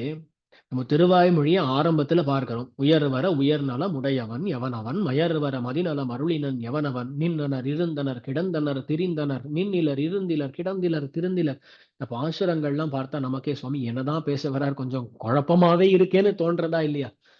பாருங்க, முதல் பதிகம் முழுக்க எங்கேயாவது பகவானுடைய ஒரு திருநாமம் வந்து இருக்கான்னு எல்லாருமே போய் ஹோம்ஒர்க் பண்ண வேண்டியது. நாராயணன், கோவிந்தன், மாதவன் எல்லாம் வந்திருக்கா பாருங்களேன். ஒரு திருநாமம் வராது. அவர்னு சொல்லுவாரே தவிர எவருன்னே சொல்ல மாட்டார் நம்மாழ்வார். ஏன் சுவாமி இப்படி குழப்பறாரே சுவாமி அப்படின்னு கேட்டா, அதுதான் வேதத்தினுடைய பிரக்கிரியையில பேசுறாராம் ஆழ்வார் அந்த இடத்துல. வேதமானது எப்பொழுதுமே ஸ்பஷ்டமா சொல்லல. வேதத்துக்கு மறைன்னு பேர் உண்டு இல்லையா? மறைக்க வேண்டிய சமயத்துல மறைக்கும், காட்ட வேண்டியவர்களுக்கு காட்ட வேண்டிய சமயத்துல காட்டும். ரெண்டுமே உண்டு வேதத்துக்கு. அதனாலதான் வேதம்னு சொல்லுவோம், மறைன்னு சொல்லுகிறோம். அந்த மாதிரி நம்மாழ்வாரும் என்ன பண்றாரு அப்படின்னு கேட்டா, அங்க வேதத்தினுடைய பிரக்கிரியையில எம்பெருமானுடைய காரணத்தை முதலான விஷயங்கள் எல்லாம் அங்க காட்டுறாரு. அங்க ஸ்பஷ்டமா பேரே வராது. அதனால இந்த நம்மாழ்வாருக்கு என்னன்னா அப்பப்போ வேதம் மாதிரி பேசுவதுன்றது உண்டு. ஆகையால் அந்த ரீதியில நம்மாழ்வார் என்ன பண்றாருன்னா, கடல் ஞாலம் செய்தேனும் யானே, நான் தான் ஜெகத்காரண பொருள் அப்படின்னு சொல்றார் நம்மாழ்வார் அவருடைய சுபாவத்துக்கு சேர. அதே திருமங்கை ஆழ்வார் இருக்கார் பாருங்களேன், திருமங்கை ஆழ்வாருடைய நிரூபக தர்மம் என்ன? அதாவது ஒவ்வொருத்தரையும் அடையாளப்படுத்துவதற்கான ஒரு தன்மைன்னு இருக்கும் இல்லையா? நம்மாழ்வார்னா யாரு சுவாமினா, பராசர பட்டர் தெரிவிக்கிற கிருஷ்ண கிருஷ்ணா தத்துவம், கண்ணனிடத்துல காதலை வடிவெடுத்தவர் நம்மாழ்வார்ன்றார். அந்த மாதிரி திருமங்கையாழ்வாருடைய நிரூபக தர்மம் என்ன சுவாமி? எதை கொண்டு அவரை அடையாளப்படுத்தலாம்னா, அர்ச்சாவதாரத்திலே மிகுந்த ஈடுபாடு கொண்டவர் இல்லையா? அதுதானே அவருக்கு இருக்கக்கூடிய அவ்வளோ ஏற்றம். நம்முடைய சம்பிரதாயத்துல 108 திவ்யதேசங்கள்னு கொண்டாடுகிறோம். அதுல பெரும்பாலான திவ்யதேசங்கள் ஆவதற்கு காரணம் யான்கிட்ட இதோ திருமங்கை ஆழ்வார் தானே. ஆகையால் அந்த திவ்யதேச தெம்பெருமான்களிடத்துல அந்த அளவுக்கு ஈடுபாடு கொண்டவராக திகழக்கூடியவர் யாருன்னு கேட்ட திருமங்கை ஆழ்வார் இல்லையா? ஆகையால் அவர் அனுகாரம் பண்ணும் பொழுதும் யாரை அனுகாரம் பண்ணார்னா, அர்ச்சாவதார தெம்பெருமான இவர் அனுகாரம் பண்றார். ஆகையால் இவர் கடல் ஞாலம் செய்தேனும் யானேன்னு சொல்லல. இவர் என்ன சொல்றாரு பாருங்க, இவர் தெரிவிக்கிறார், வடவரை நின்னும் இந்த கணபுரம் இடவே கொள்வது யான்.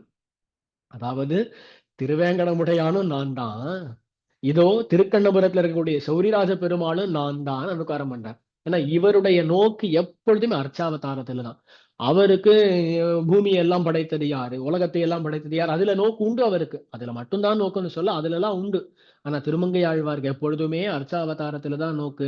ஆகையால் என்ன பண்ணுகிறார்னா தெரிவிக்கிறார், வடவரை நின்னும் இந்த கணபுரம் இழவை கொள்வது யான் அப்படின்னு சொல்லி தெரிவிக்கிறார். அப்ப இந்த அனுகாரம்னு பார்த்தாலும் இந்த பரகால நாயகி பராங்குஷ நாயகி அதிலேயும் 2 பேருக்கும் ஒற்றுமை உண்டு என்பதனை நாம் பார்க்கலாம். அப்படி அந்த 8ஆம் பத்திலேயே தந்தை காலில் விலங்கர தோன்னிய தோன்னல் பின் தமியேந்தன் சிந்தை போயித்து திருவருள் அவனிடை பெருமளவிருந்தேனை. அந்த தந்தை காலில் விலங்கர அப்படின்னு சொல்லி ஒரு திருமொழியிலும் 8ஆம் பத்துல வரக்கூடியதுதான். திருக்கண்ணபுரத்தை பத்தி பாடிக்கொண்டிருக்கிறார். அங்க என்ன ஆகிறது அப்படின்னு கேட்டா, பகவானை விட்டு பிரிந்த பரகால நாயகி பேசிக் கொண்டிருக்கிறார். பெரும்பாலும் இந்த இப்ப நான் பார்த்தது எல்லாத்தையும் விட்டு பிரிந்த தசைதான். அதுல பாடும் பொழுது ஒரு விஷயம் என்ன சொல்லுகிறாள் அப்படின்னா, இந்த எம்பெருமான் இருக்கானே, இந்த எம்பெருமான் விட்டு போயிருக்கிறான். அந்த சமயத்துல இருள் இருக்கு பாருங்களேன், இருட்டு சூழ்ந்து கொண்டது அப்படின்ற விஷயத்தை இந்த இடத்துல தெரிவிக்கிறார். அந்த பதிகத்துல ஊரும் துஞ்சித் உலகமும் துயின்னது ஒளியவன் விசும்பியங்கும் தேரும் போயித்து திசைகளும் மறைந்தன செய்வதொன் அறியேனே அப்படிலாம் தெரிவிக்கிறார். அங்க தெரிவிக்கும் பொழுது என்ன பண்றார் அப்படின்னு சொன்னா, இந்த ஊரும் துஞ்சித்து உலகமும் துயின்னது ஒளியவன் விசும்பியங்கும் தேரும் போயித்து திசைகளும் மறைந்தன செய்வதொன் அறியேனே. ஊர்ல இருக்கிறவா எல்லாம் நன்னா தூங்கிட்டா, எல்லாரும் தூங்கியாச்சு, அவரவர்கள் எல்லா காரியத்தையும் முடிச்சுட்டா, இந்த சூரியனுடைய தேரும் போய் மறைந்து விட்டது, இதுக்கு மேல நான் என்ன பண்றதுன்னு தெரியல அப்படின்னு சொல்லி இந்த இடத்துல புலம்புகிறார். அப்ப அந்த இடத்துல என்ன ஆகிறதுன்னு கேட்டா, ஏதாவது காரியம் பண்ணலாமான்னு சொன்னா இருட்டு விடுகிறது. இந்த இருட்டு வந்துட்டு சட்டுன்னு போக மாட்டேங்கிறதா. அது என்னமோ பல ஊழிக்காலமாக அந்த இருட்டு தொடர்வது போல ஒரு ஃபீலிங், ஒரு அனுபவமானது பரகால நாயகிக்கு ஏற்படுகிறது. ஒண்ணும் இல்லை, அதாவது அதே இருட்டு தான் எப்பொழுதும் போல இருக்கிற அந்த 10 மணி நேரம் 12 மணி நேரம் தான் இருக்கு. ஆனா பகவானை விட்டு பிரிந்து இருக்கிறார் இல்லையா, அதுல ஒவ்வொரு நொடியுமே அவருக்கு ரொம்ப பெருசா தோன்றதுனால நிறைய நாள் எடுத்து என்று அவருக்கு தோன்றுகிறதே தவிர உண்மையில் பெரிசா ஒண்ணும் இல்லை. ஆகையால் அவ்விதமாக அந்த இடத்துல பாடுகிறாரா. இதே போல நாம் பார்த்தோமே ஆனால் திருவாய்மொழியிலும் உண்டு. ஊரெல்லாம் துஞ்சி உலகெல்லாம் நள்ளிருளாய் நீரெல்லாம் தேரியோர் நீளிரவாய் நீண்டதால் பாரெல்லாம் உண்டனம் பாம்பனையான் வாரானால் ஆரெல்லே வல்வினையே நாவிகாப்பாரினியே. அதை தெரிவிக்கிறார் ஆழ்வார். என்ன ஆகிறதுன்னா, இந்த மடல் அப்படின்னு ஒரு விஷயத்தை பத்தி அடியின் மேல சொல்ல போகிறேன். இந்த மடல் எடுக்கிறேன் அப்படின்னு சொல்லி ஆரம்பிக்கிறார் பராங்குஷ நாயகி. என்ன பண்றார், மடல் எடுக்கலாம் அப்படின்னு சொல்லி நினைக்கிறார். அப்படி நினைச்ச மாத்திரத்துல பகவான் பார்த்தா இவர் மடல் எடுத்துட்டாருன்னா நம்முடைய பெருமை எல்லாம் குறைந்து போயிடும், நம்ம பத்தி 4 பேர் தப்பா பேசுவா அப்படின்னு சொல்லி இருட்டு அனுப்பிச்சுட்டானாம். இருட்டு அனுப்பினானாம். எல்லா இடத்திலும் இருளானது சூழ்ந்திருக்கிறது.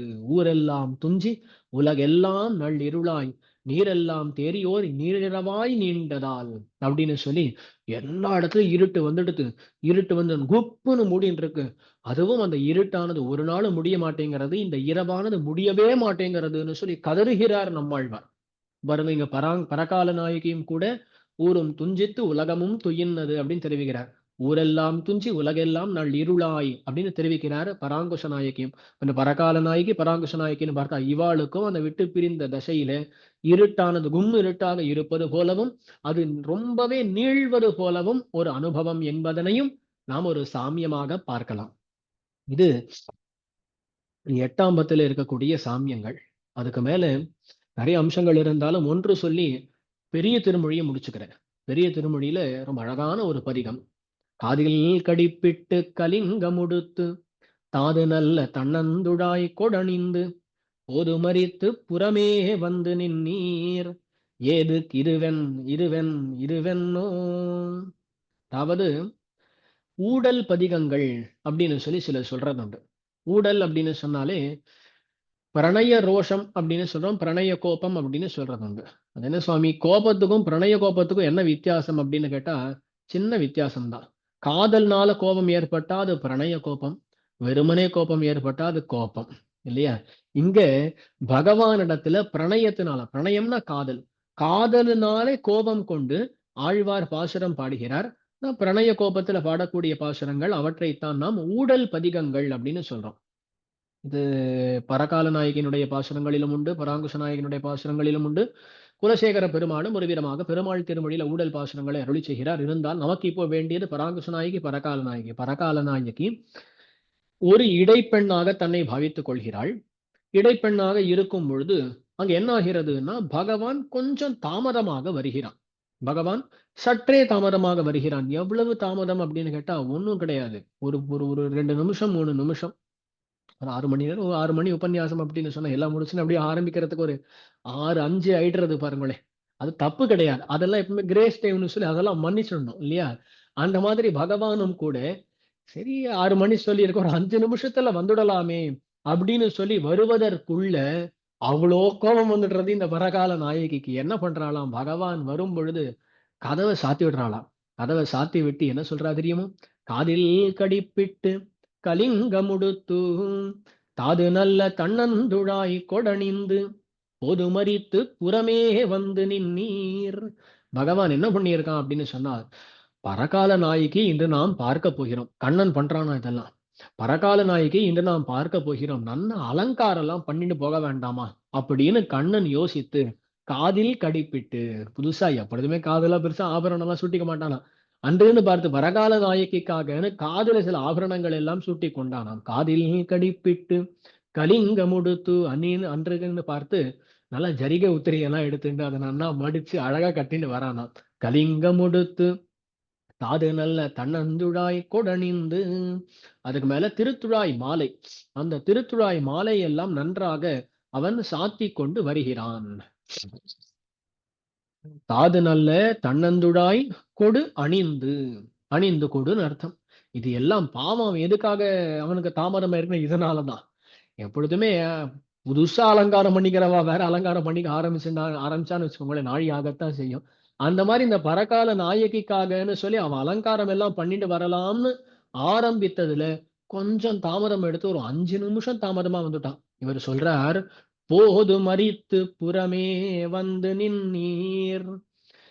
ஆமா, கால தாமதமாக, போது மறித்து, போது மாறிடுத்து, காலம் மாறிடுத்து, இவ்வளவு தாமதமாக நீர் வரலாமா? ஏதுக்கு இதுவென் இதுவென் இதுவென், எதுக்காக வந்திருக்கிறீங்க?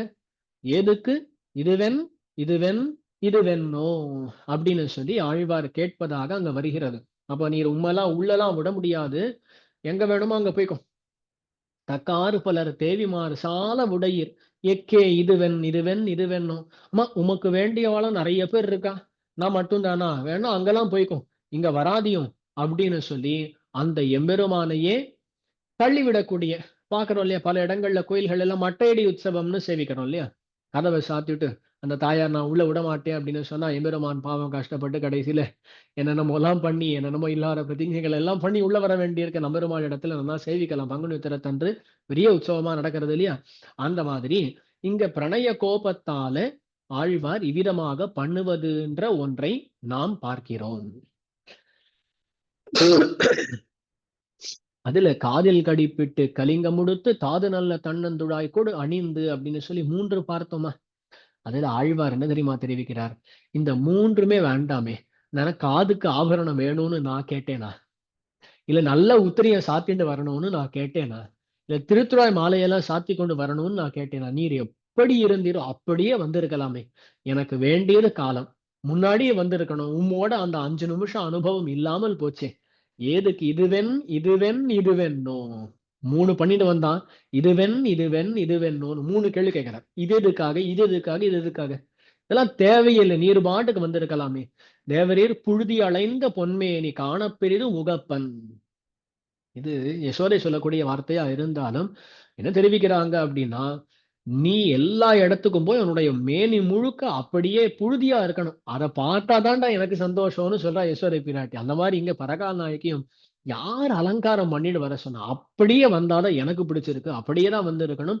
நீர் லேட்டா வந்துட்டு இனிமே உமக்கு உள்ள என்ட்ரியே கிடையாது அப்படின்னு சொல்லி ஊடல் பாசுரங்களாக பாடுவதுன்றதை நாம் பார்க்கிறோம். அதுல திருமங்கை ஆழ்வார் அவருடைய சௌகுமாரியத்துக்கு சேர இவ்விதமான பாசுரங்களை அமைக்கிறார்.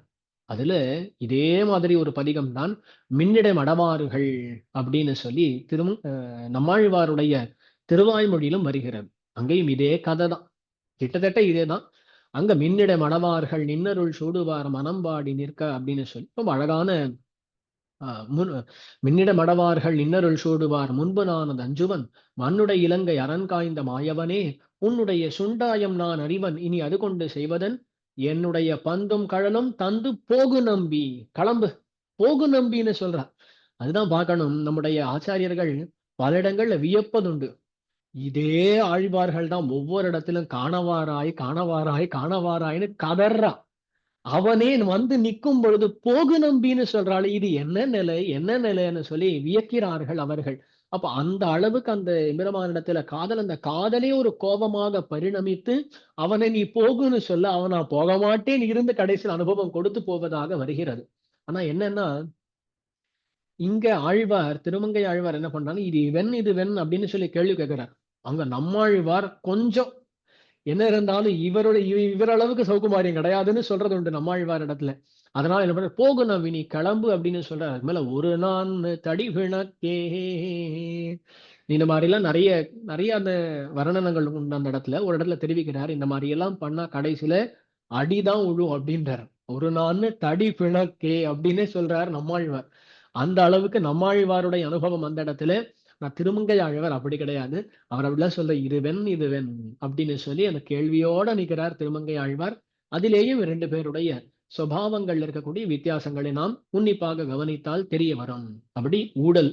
அப்போ ஒரு பராங்குஷ நாயகி பரகால நாயகி என்று எடுத்துக்கொண்டால் எவ்வளவோ ஒற்றுமைகள். அந்த ஒற்றுமைகளுக்குள்ள சின்ன சின்ன வைலட்சண்யங்கள். அதுதான் நம்முடைய சம்பிரதாயத்தினுடைய ஏற்றம். எல்லா ஆழ்வார்களும் ஒரே மாதிரி இருந்தார்களான்னு கேட்ட கிடையாது. ஒவ்வொரு ஆழ்வாருக்கு தனிச்சிறப்புண்டு. ஒவ்வொரு ஆழ்வாருடைய பெண் பாவனைக்கு தனிச்சிறப்புண்டு. ஆனா கடைசியில் அவர்கள் எல்லாம் பேசினது என்னன்னு கேட்டா ஒரே விஷயத்தை தான் பேசினார்கள்.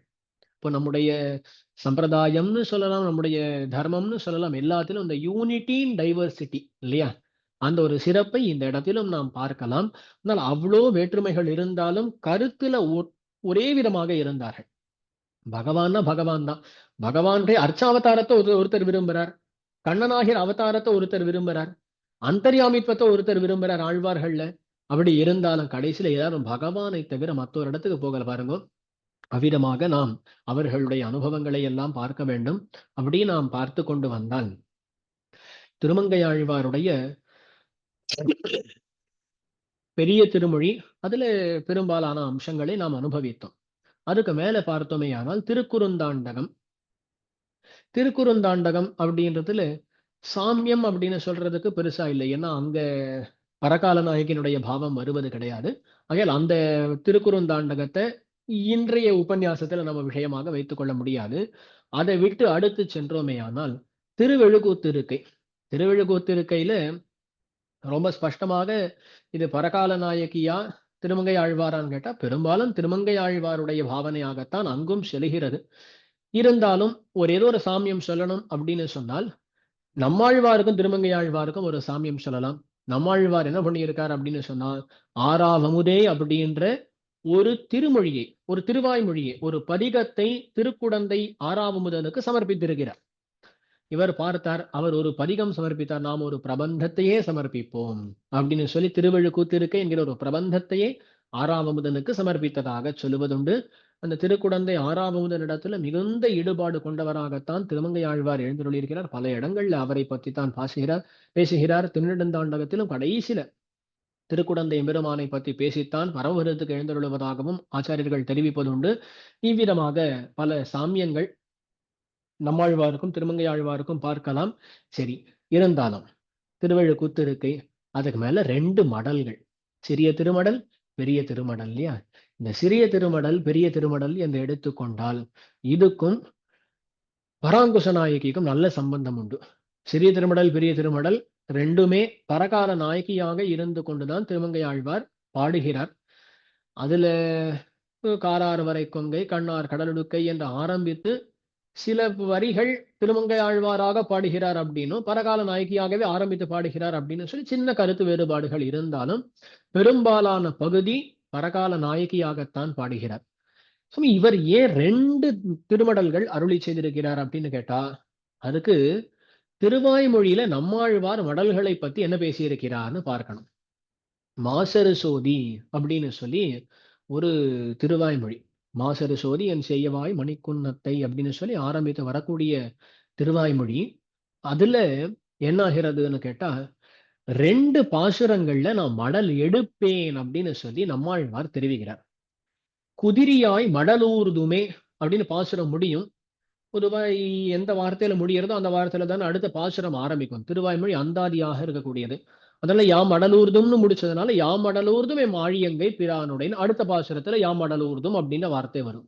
பாருங்க, 2 பாசுரங்கள்ல மடல் எடுப்பேன் அப்படின்னு சொல்லி நம்மாழ்வார் தெரிவிக்கிறார். இந்த மடல் எடுத்தல் என்றால் என்னன்னா, அந்த காலத்துல ஒரு தலைவன் ஒரு தலைவி 2 பேர் இருக்கா, 2 பேர் இடத்துல 2 பேருக்கும் நடுவுல காதல் ஏற்படுகிறது. அதுக்கு மேல ஏதோ சில காரணங்களால குடும்பம் ஒத்துக்கலைன்னோ வேற ஏதோ சில காரணங்களாலோ அவர்கள் விட்டு பிரிகிறார்கள்னு வைத்துக் கொள்வோமே.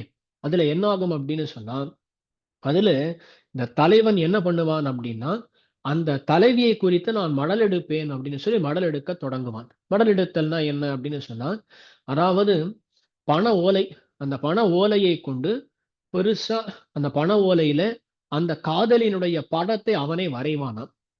அதுக்கு மேல ஒரு குதிரையை செய்து கொண்டு, குதிரைன்னு சொன்ன பொம்மை குதிரை, அந்த பொம்மை குதிரையை செய்து கொண்டு அது மேல இவன் அமர்ந்து இந்த காதலியை பத்தி பலவிதமான பாசுரங்களை எல்லாம் பாடிக்கொண்டிருக்க அங்க ஊர்ல இருக்கக்கூடிய பிள்ளைகள் எல்லாம் அந்த குதிரையை இழுத்து கொண்டு செல்வார்களாம்.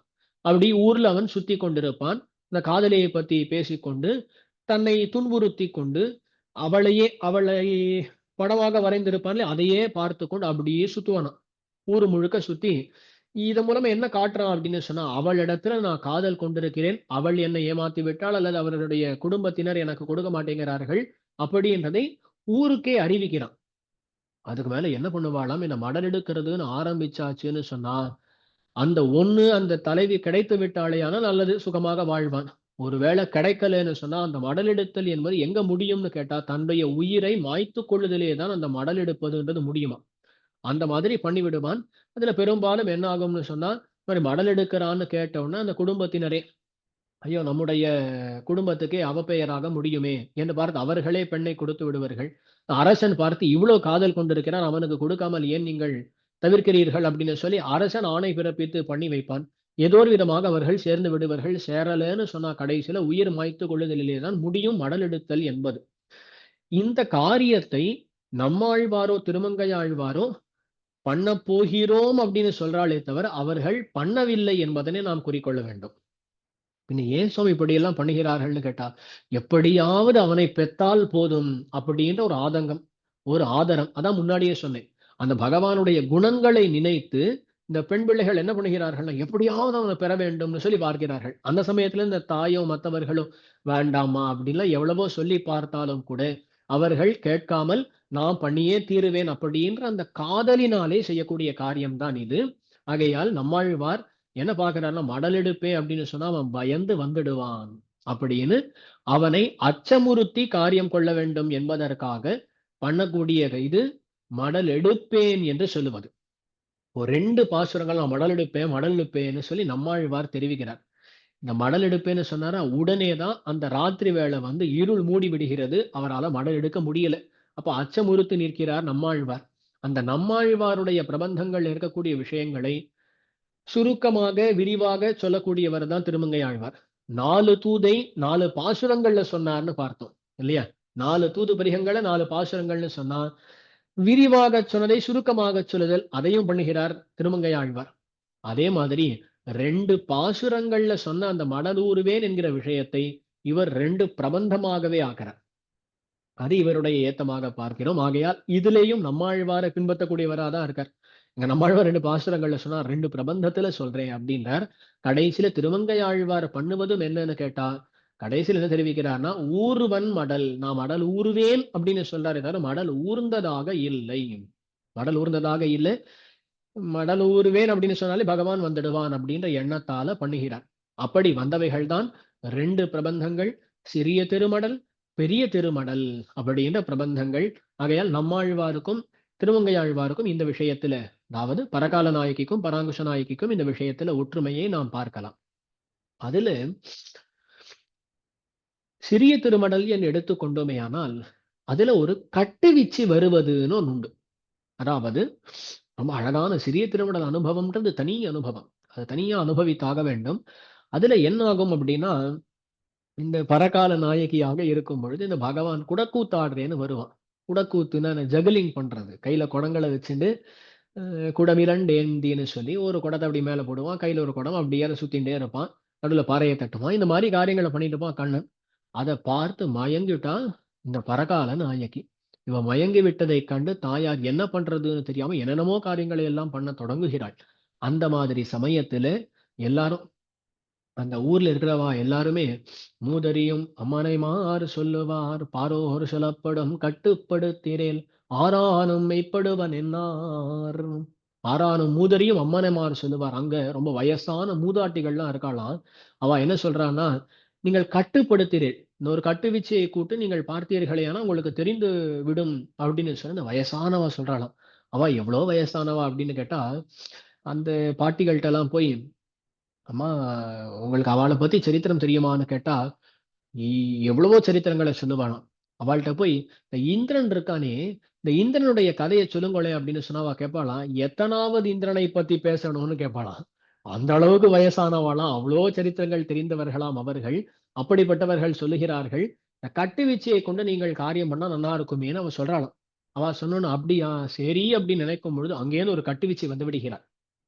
ஒரு கட்டுவீச்சு வந்து அவள் தான் பார்த்து என்ன பண்ணுகிறாள் அப்படின்னு சொன்னா, பாரோர் சொல்லப்படும் கட்டுப்படுத்திரேல் ஆறானும் மெய்ப்படுவன் என்னார் அது கேட்டு காரார் குழற்குண்டை கட்டுவிச்சு கட்டேறி சிறாறு சுலகில் சில நெல் பிடித்தெரியா வேறாவிதர் விதிராமி சீராக்கை மோவா பேராயிரமுடையான் என்னாள்.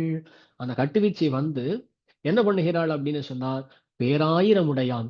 இந்த பரகால நாயகிக்கு இந்த நிலைமை ஏற்பட்டதற்கு காரணம் வேற யாரோ கிடையாது, அந்த பேராயிரமுடையவன் தேவோ நாமசகஸ்திரவான்னு சொல்லப்படக்கூடிய அந்த சாக்ஷாத் ஸ்ரீமன் நாராயணன் தான் அப்படின்னு சொல்றான் அந்த கட்டுவீச்சு. அப்படின்னு ஏன் இது இவ்வளவு விவரிக்கிறேன் அப்படின்னு சொன்னால், இந்த திருமங்கையாழ்வாருக்கு இந்த கட்டுவீச்சு வந்தாளா, இந்த கட்டுவீச்சியானவள் எப்படிப்பட்டவளா இருக்கான்னா, ரொம்ப நல்ல பாகவதோத்தமையா இருக்கக்கூடிய கட்டுவீச்சு பரகால நாயகிக்கு வந்து வாய்த்தாள். அதனால எந்த கஷ்டமும் கிடையாது, அவளே வருகிறாள், பகவான் தான், நீங்க எதுவுமே கவலையே பட வேண்டாம்னு சொல்லிட்டு முடிச்சுடுறான் அந்த கட்டுவீச்சு. இது சிறிய திருமடல்ல பரகால நாயகிக்கு நடக்கக்கூடியது. அதே மாதிரிதான் திருநெடுந்தாண்டகத்துல பார்த்தோமே ஆனால் அங்கேயும் ஒரு கட்டுவீச்சு, மெய்யே கட்டுவீச்சு சொல் என்ன சொன்னாள் நங்காய் கடல் வண்ணர் இது செய்தார் காப்பாராரே அப்படின்னு சொல்லி அந்த இடத்திலும் ஒரு கட்டுவீச்சு வருவதாக உண்டு திருநெடுந்தாண்டகத்துல. அந்த கட்டுவீச்சையும் சரி நல்ல பாகவதோத்தமை. ஆகையால் திருமங்கையாழ்வார் விஷயத்திலும் கூட 2 முறை கட்டுவீச்சு வருவதை நாம் பார்க்கிறோம். 2 முறையும் வந்த அந்த கட்டுவீச்சு பாகவதோத்தமை. ஆனா நம்மாழ்வாருக்கு அந்த பாக்கியம் இல்லை.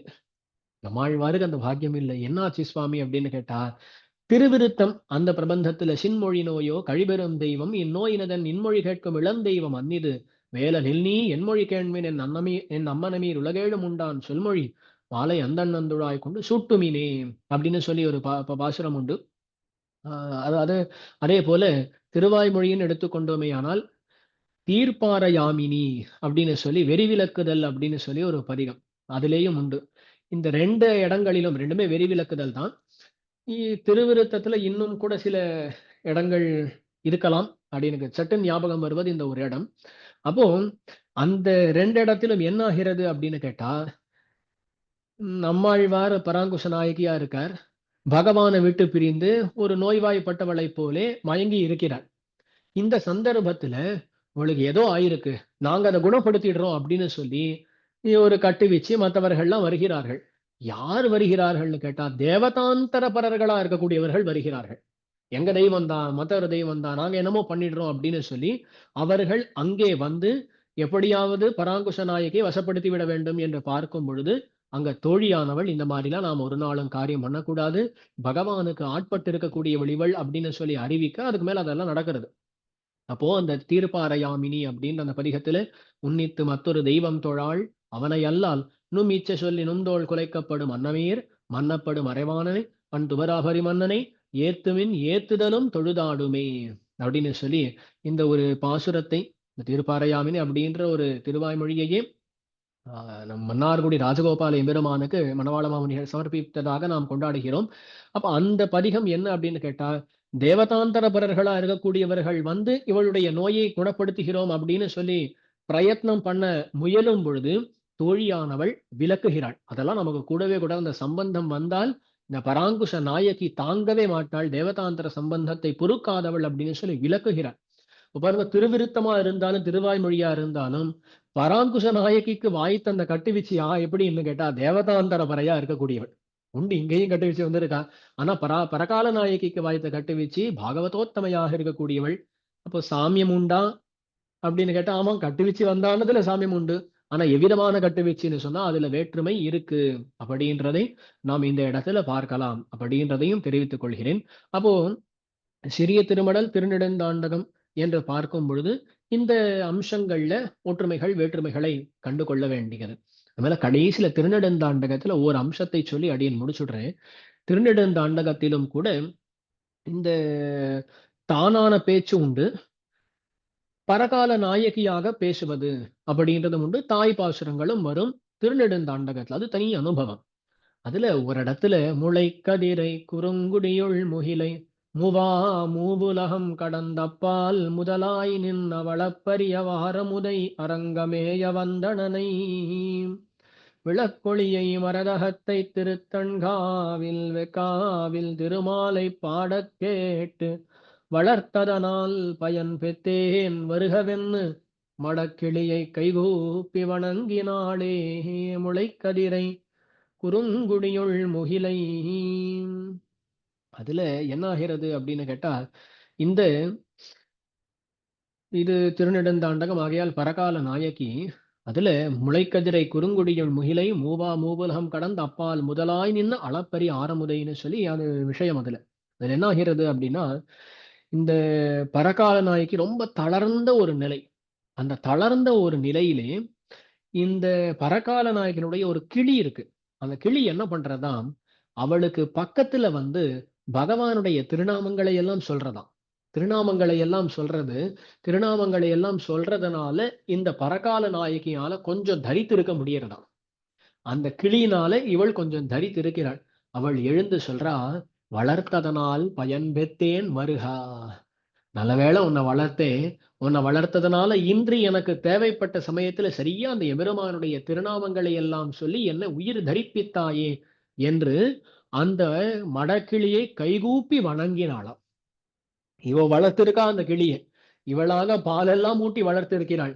அப்படிப்பட்ட அந்த கிளியானது தனக்கு உதவி செய்ய அந்த சமயத்துல வணங்கி நின்றாளாம் அந்த பரகால நாயகி அப்படின்னு சொல்லி பார்க்கிறோம்.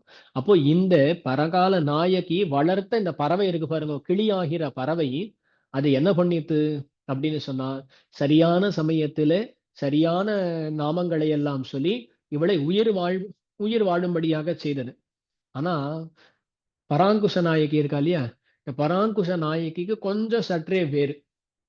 என்ன ஆச்சு அப்படின்னு கேட்டா, உயிர்க்கது காலனென் உண்மையா நிறந்தேற்கு நீர் குயில் பைதல்காள் கண்ணன் நாமமே குழறிக் கொன்னீர் தயிர் பழம் சோத்தொடு பால் அடிசிலும் தந்து சொல் பயிர்த்திய நல்வளமூட்டி நீர் பண்புடையீரே. அதாவது எங்க திருநாமங்கள் தேவைப்பட்டதோ அந்த இடத்துல சொன்னதுனால தம்முடைய கிளியை கொண்டாடினாள் பரகால நாயகி. ஆனா பராங்குஷ நாயகி ஒரு இடத்துல தன்னுடைய குயிலை பார்த்து சொல்லுகிறாள். என்ன தெரியுமா சொல்றா? இந்த கண்ணனுடைய நாமத்தை எல்லாம் சொல்லி என்னுடைய உயிர் வாங்குகிறீர்களே, உயிர்க்கது காலன் என் உண்மையான் இறந்தேற்கு நீர் குயில் பைதல்காள் கண்ணன் நாமமே குழறி கொன்றீர். சொல்ல வேண்டாத சமயத்தில் அவனுடைய திருநாமங்களை மேலும் மேலும் சொல்லி என்னை இப்படி கொல்லுகிறீர்களேன்னு சொல்றார். கொன்றீர் அப்படின்னு சொல்லி இருக்க வார்த்தை இருக்கிறதுனால சொல்றேன். குழறி கொன்னீர், அங்க ஒரு வார்த்தை சொல்றா, தயிர் பழஞ்சோத்தோடு பால் அடிசிலும் தந்து சொல் பயிர்த்திய. நான் பார்த்து பார்த்து பழஞ்சோறு நல்லா தயிர் எல்லாம் கலந்து பழசாதம் எல்லாம் எடுத்து உங்களுக்காக கொடுத்துருக்கேன். தயிர் பழஞ்சோத்தோடு பால் அடிசிலும் தந்து, பால் எல்லாம் கொடுத்து அடிசில் எல்லாம் கொடுத்து உங்களுக்கு இவ்வளோ சொற்களை எல்லாம் பயில்வித்து இருக்கிறேன். இதெல்லாம் பண்ணதுக்கு நன்னா எனக்கு உதவி பண்ணீர்கள் அம்மா. நன்னா எப்ப சொல்லக்கூடாதோ அந்த கண்ணனுடைய நாமத்தை சொல்லி என்னை இப்படி கொல்லுகிறீர்களே அப்படின்னு சொல்றார். அப்போ இங்க என்ன பார்க்கலாம் அப்படின்னா, பரகால நாயகிக்கு வாய்த்த கட்டு வீச்சு நல்ல கட்டு வீச்சு, அந்த பரகால நாயகிக்கு வாய்த்த அந்த கிளியும் நல்ல கிளி. ஆனா இங்க என்ன ஆகிறது அப்படின்னு சொன்னா, பராங்குஷ நாயகிக்கு கட்டு வீச்சு சரியா வாய்க்கல. அதே மாதிரி வளர்த்த குயில்னு பார்த்தா அந்த குயிலும் கூட சரியா வாய்க்கல. அதே மாதிரி கிளியும் உண்டு, சிறுகிளி பைதலே அப்படின்னு சொல்லி தெரிவிக்கிறார். ஆகையால் அந்த கிளியை பார்த்தும் திட்டும்படியாகத்தான் இருக்கிறது பராங்குஷ நாயகிக்கு. அப்போ இவ்விதமான அம்சங்களை நாம் பார்த்தோமேயானால் எவ்வளவோ ஒற்றுமைகள், ஆனா அதிலேயும் கூட சின்ன சின்ன வேற்றுமைகளும் உண்டு அப்படின்னு சொல்லி பார்க்கலாம். இருந்தாலும் கடைசியில கருத்துன்றது எல்லாருக்கும் ஒரே விதமாகத்தான் இருந்திருக்கிறது. ஆக இத்துடன் கடைசியில் திருநெடுந்தாண்டகம் வரையில வந்தாச்சு. திருநெடுந்தாண்டகம் இது திருமங்கையாழ்வாருடைய கடைசி பிரபந்தம் அப்படின்னு சொல்லி சொல்றது உண்டு. அதுல சம்பிரதாய பேதம் சின்னதா இருந்தாலும் கூட இந்த ஒரு கருத்தை கொண்டு இந்த ஒரு கிரமத்துல அடியன்னு சொல்லி இருக்கிறேன். ஆக நாம் என்ன பார்த்தோம் அப்படின்னு சொன்னால், பெரிய திருமொழி, அதுக்கு மேல திருமடல்கள் 2, திருநெடுந்தாண்டகம், இதுல ஆங்காங் இருக்கக்கூடிய இந்த பெண் பாசுரங்கள், அந்த பெண் பாவனையில ஆழ்வார் பாசுரங்கள், அவற்றை எடுத்துக்கொண்டு அதுக்கு எப்படி பராங்குஷ நாயகியோடு ஒரு சாமியமோ வேற்றுமையோ இருக்கு அப்படின்றதை ஒரு விதமாக பார்த்திருக்கிறோம். இன்னும் ஆராய புகுந்தால் நிறைய அம்சங்கள் தெரிய வரும் அப்படின்ற ஒரு உறுதி இருக்கிறது. அவரவர்கள் அனுபவத்துக்காக அது இந்த மாதிரி ஆராய்ச்சிகள்ல ஈடுபட வேண்டியது. காலத்தை போக்கணும், எப்படி பொழுதுபோக்க வேண்டும், இந்த மாதிரி விஷயங்களை கொண்டுதான் பொழுதுபோக்க வேண்டும் நாம். ஆகையாலே பலவிதமான அனுபவங்கள், இதுல ஒரு போட்டி மாதிரி பண்ணா கூட தப்பு கிடையாது. நமக்குள்ள போட்டி கூடாது தவிர, பராங்குஷ நாயகி பெரியவளா பரகால நாயகி பெரியவளான்னு சொன்னா கடைசியில் அவர்களுடைய குணங்களை அனுபவிக்க வேண்டும் என்பதற்காகத்தானே பண்ணுகிறோம். ஆகையால் ஒருத்தரையும் குறைக்காமல் அவர்களுடைய பெருமைகளை குணங்களை எல்லாம் அனுபவிக்க வேண்டும். குறைக்கிற மாதிரி தோணினாலும் கூட உண்மையில மனசுல அந்த மரியாதையோட ஒவ்வொருத்தரையும் நாம் வணங்கத்தான் போகிறோம். ஆக இந்த மாதிரி ஒரு கம்பேரிட்டிவ் ஒரு ஸ்டடீஸ் அப்படின்னு சொல்லலாம், ஒரு அனுபவங்கள்னு சொல்லலாம். அது பண்ணுவதன் மூலமாக முக்கியமா நமக்கு தெரிய வருவது என்னன்னு சொன்னா, ஒன்று பல பிரபந்தங்கள் இருக்கக்கூடிய விஷயங்களை நாம் தெரிந்து கொள்கிறோம். அது மட்டும் இல்லாமல் நல்ல பொழுதாக செல்லுகிறது. அந்த ரீதியில இந்த 1.5 மணி நேரம், கிட்டத்தட்ட 1.5 மணி நேரம் நினைக்கிறேன், அந்த 1.5 மணி நேரம் நல்ல பொழுதாக உங்க அனைவருக்கும் செல்லிருக்கும் அப்படின்னு சொல்லி நம்புகிறேன். அதுல முடிந்த அளவுக்கு எளிமையாக சொல்ல வேண்டும் அப்படின்னு தான் அடியனும் பார்த்தேன். இருந்தாலும் கொஞ்சம் டீப் சப்ஜெக்ட் தான். எடுத்த உடனே யாரு பராங்குஷ நாயகி பரகால நாயகின்னு தெரியாமல் இருக்குமேனால் கஷ்டம். அப்படி இல்லாமல் எல்லாருமே இந்த ஏற்கனவே சில விஷயங்கள் எல்லாம் வாசித்தவர்கள் தான் கூடியிருப்பீர்கள் அப்படின்னு நம்புகிறேன். ஆகையால் அனைவருக்கும் இது பயன்பட்டு இருக்கும் அப்படின்ற ஒரு நம்பிக்கையை தெரிவித்துக் கொண்டு அடியனுடைய இந்த உரையை முடித்துக் கொள்கிறேன். ஸ்ரீமதே ரம்யஜாமாத்ரு முனீந்திராய மகாத்மனே ஸ்ரீரங்கவாசினே பூயாத் நித்யஸ்ரீர் நித்யமங்கலம். ஆழ்வாரும் பெருமானார் ஜீயர் திருவடிகளே சரணம். இதுல இவ்விதமான ஒரு வாய்ப்பை அடியனுக்கு நல்கி 4 வார்த்தை பேசும்படியாக அடியனை நியமித்த டி.கே. பார்த்தசாரதி சுவாமி அவரிடத்துல அடியனுடைய கிருத்தஜதையை அடியன் தெரிவித்துக் கொள்கிறேன். மேலும் அந்த அசோசியேஷன் அதன் மூலமாக இந்த மாதிரி நிறைய காரியக்கிரமங்கள் நடக்க வேண்டும், அதில் அடியனும் பங்கு பெற வேண்டும் அப்படின்ற ஒரு ஆசையை அறிவித்துக் கொண்டு அடியன் அமைகிறேன். Thank you very much, Swami. ரொம்ப நல்லா பேசினார். Now I request Rangarajan to give his comment on this, which will be followed by Devaki Kandabiran's vote of thanks. Sir, thank you, sir. நமஸ்காரம் சார். இந்த ஒரு 1.5 மணி நேரம் அருமையான அருளிச் செயல் சொற்பொழிவு பரங்கால நாயகியும் பராங்குச நாயகியும் சுவாமியோட வாக்கு மூலமா எங்கள்கிட்ட வந்து ரொம்ப நெருங்கி பேசினா. பட் அப்கோர்ஸ் எங்களுக்கு இன்னொன்று என்னன்னாக்கா, இது ஆல்மோஸ்ட் எங்க சப்ஜெக்ட் ரிவிஷன் மாதிரி நீங்க சொல்ல நாங்க எங்க டீச்சர்ஸ் எங்க கிளாஸஸ் அதெல்லாம் கூட ஞாபகம் வந்துட்டு இருந்தது. சுவாமி சொன்ன மாதிரி ஆக்சுவலா இந்த பிரேம பாவம் வந்தாலே பெண் ரூபம் எடுத்துக்கிறா அப்படிங்கிற ஒரு நல்ல இது இருக்கு.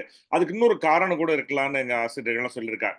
அதாவது நம்ம வந்து எல்லாமே அவன் வந்து பர தெய்வம், அமரர்கள், அதிபதினு, பெரிய சர்வஜன், சுதந்திரன் அப்படி சொல்லிட்டே இருக்கச்ச அவனுக்கு வந்து சில சமயத்துல அவன்கிட்ட உரிமை எடுத்துன்னு சொல்லணும்னாக்க வந்து இந்த பிரேமி பாவம் தான் ரொம்ப சௌரியமா இருக்கு அப்படின்னு ஆண்டாள் காட்டி கொடுத்தது இவெல்லாம் எடுத்துட்டு இருக்கா.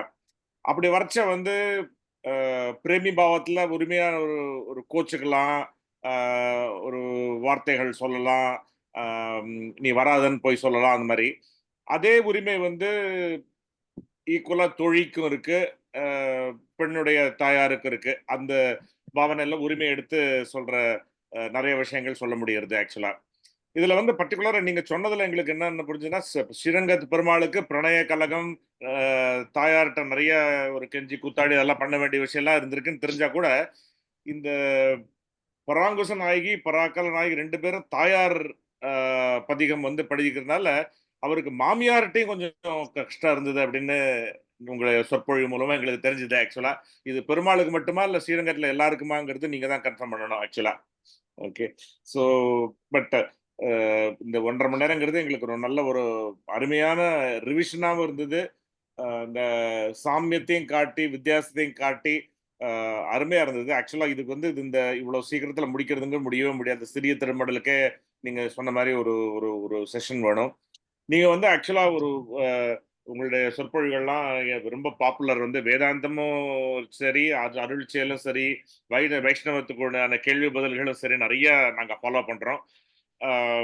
நீங்க வந்து இங்க எங்களோட வந்து சமயம் பகிர்ந்து இந்த யூனிவர்சிட்டி அலுமினி அசோசியேஷன்ல வைஷ்ணவிசம் பேசினது வந்து ரொம்ப very grateful to you for that. இது வந்து இது இன்னும் மேலும் மேலும் மற்ற வேதாந்த விஷயங்கள் மற்ற நிறைய டாபிக்ஸும் நீங்க பேசணுங்கிறத நாங்கள் கேட்டுக்கொள்கிறோம். அவசியம். அந்த கேள்வி அடி எனக்கு சரியா போல, மாமியார் விஷயம் அப்படின்னு சொல்லிருக்கீங்க.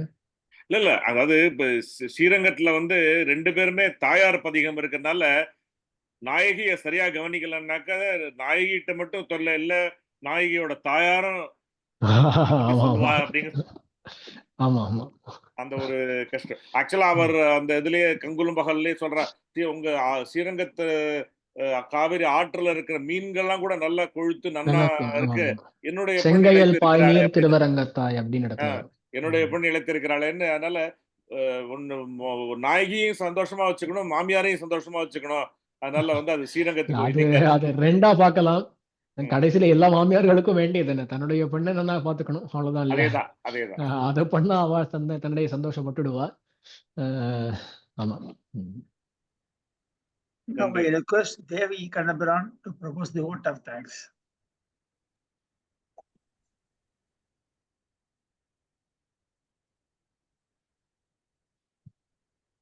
ஹலோ, கேக்குது மேடம். நான் அடியன் எல்லாருக்கும் நமஸ்காரம். அலுமினி அசோசியேஷன் சார்பா என்னுடைய கிருதஜ்ஞ சுவாமிக்கு தெரிவிச்சுக்கிறேன். அவருடைய காலட்சேப ரங்கராஜன் சொன்ன மாதிரி ஒரு காலட்சேப ஸ்வைரா லாபம் எல்லா கோமட்டம் சுவாமிகளோட, வெங்கடகிருஷ்ணன் சுவாமியோட, வேலுக்குடி கிருஷ்ணன் சுவாமிகளோட எல்லாருடைய இதையும் கேள்வி பதிலாம் கேட்டு நம்ம வைஷ்ணவ சம்பிரதாயத்துல தெரிஞ்சுக்க வேண்டிய விஷயங்கள் அத்தனையும் அவருடைய இன்டர்வியூ பார்த்தாலே போறோம், நம்மளுக்கு நிறைய விஷயங்கள் அத்துப்படி ஆயிடும். ரொம்ப ரொம்ப அருமையா இருக்கும் அவருடைய காலட்சேபம். சுவாமி வரதராஜனுடைய காலட்சேபம் நிறைய கேட்கிறேன் நானு. இதுல இன்னைக்கு சொல்லி கொடுத்த விஷயங்கள்லாம் இப்ப யூனிவர்சிட்டியில படிக்கிற ஸ்டூடெண்ட்ஸ் எல்லாருக்கும் ஒரு ஆராய்ச்சி விஷயமா எடுத்துட்டு எப்படி ஒரு திருவாய்மொழியும் பெரிய திருமொழியும் ஒரு சாமியம் வேறுபாடு இத்தனை பாசுரங்களை அழகழகா கதை கேட்கிற மாதிரி இருந்தது. சின்ன குழந்தைக்கு கூட புரியுற மாதிரி ஒரு சின்ன அழகா கதையோட்டமா சொல்லிட்டு போன ரொம்ப நல்லா இருந்தது. கேட்கறதுக்கு அருமையா இருந்தது. இத ஒரு ஆராய்ச்சியா எடுத்து பண்ணாக்க ரொம்ப நல்லா இருக்கும்னு தோன்றது. இது ஒரு 6 வருஷம் படிக்க வேண்டிய படிப்பை ஒரு 1.5 மணி நேரத்துல அதுக்கு ஒரு ஹிண்ட் கொடுத்திருக்காருன்னு எடுத்துக்கலாம். Thank you so much. நாங்க எல்லாரும் ரொம்ப அனுபவிச்சோம். இது போல இன்னொரு நிகழ்ச்சியில நாங்க திரும்பவும் உங்களை பார்க்கறதுக்கு ஆசைப்படுறோம். அடியேன் தன்யோஸ்மி.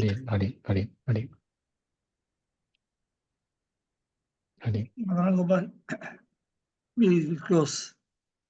We'll close it.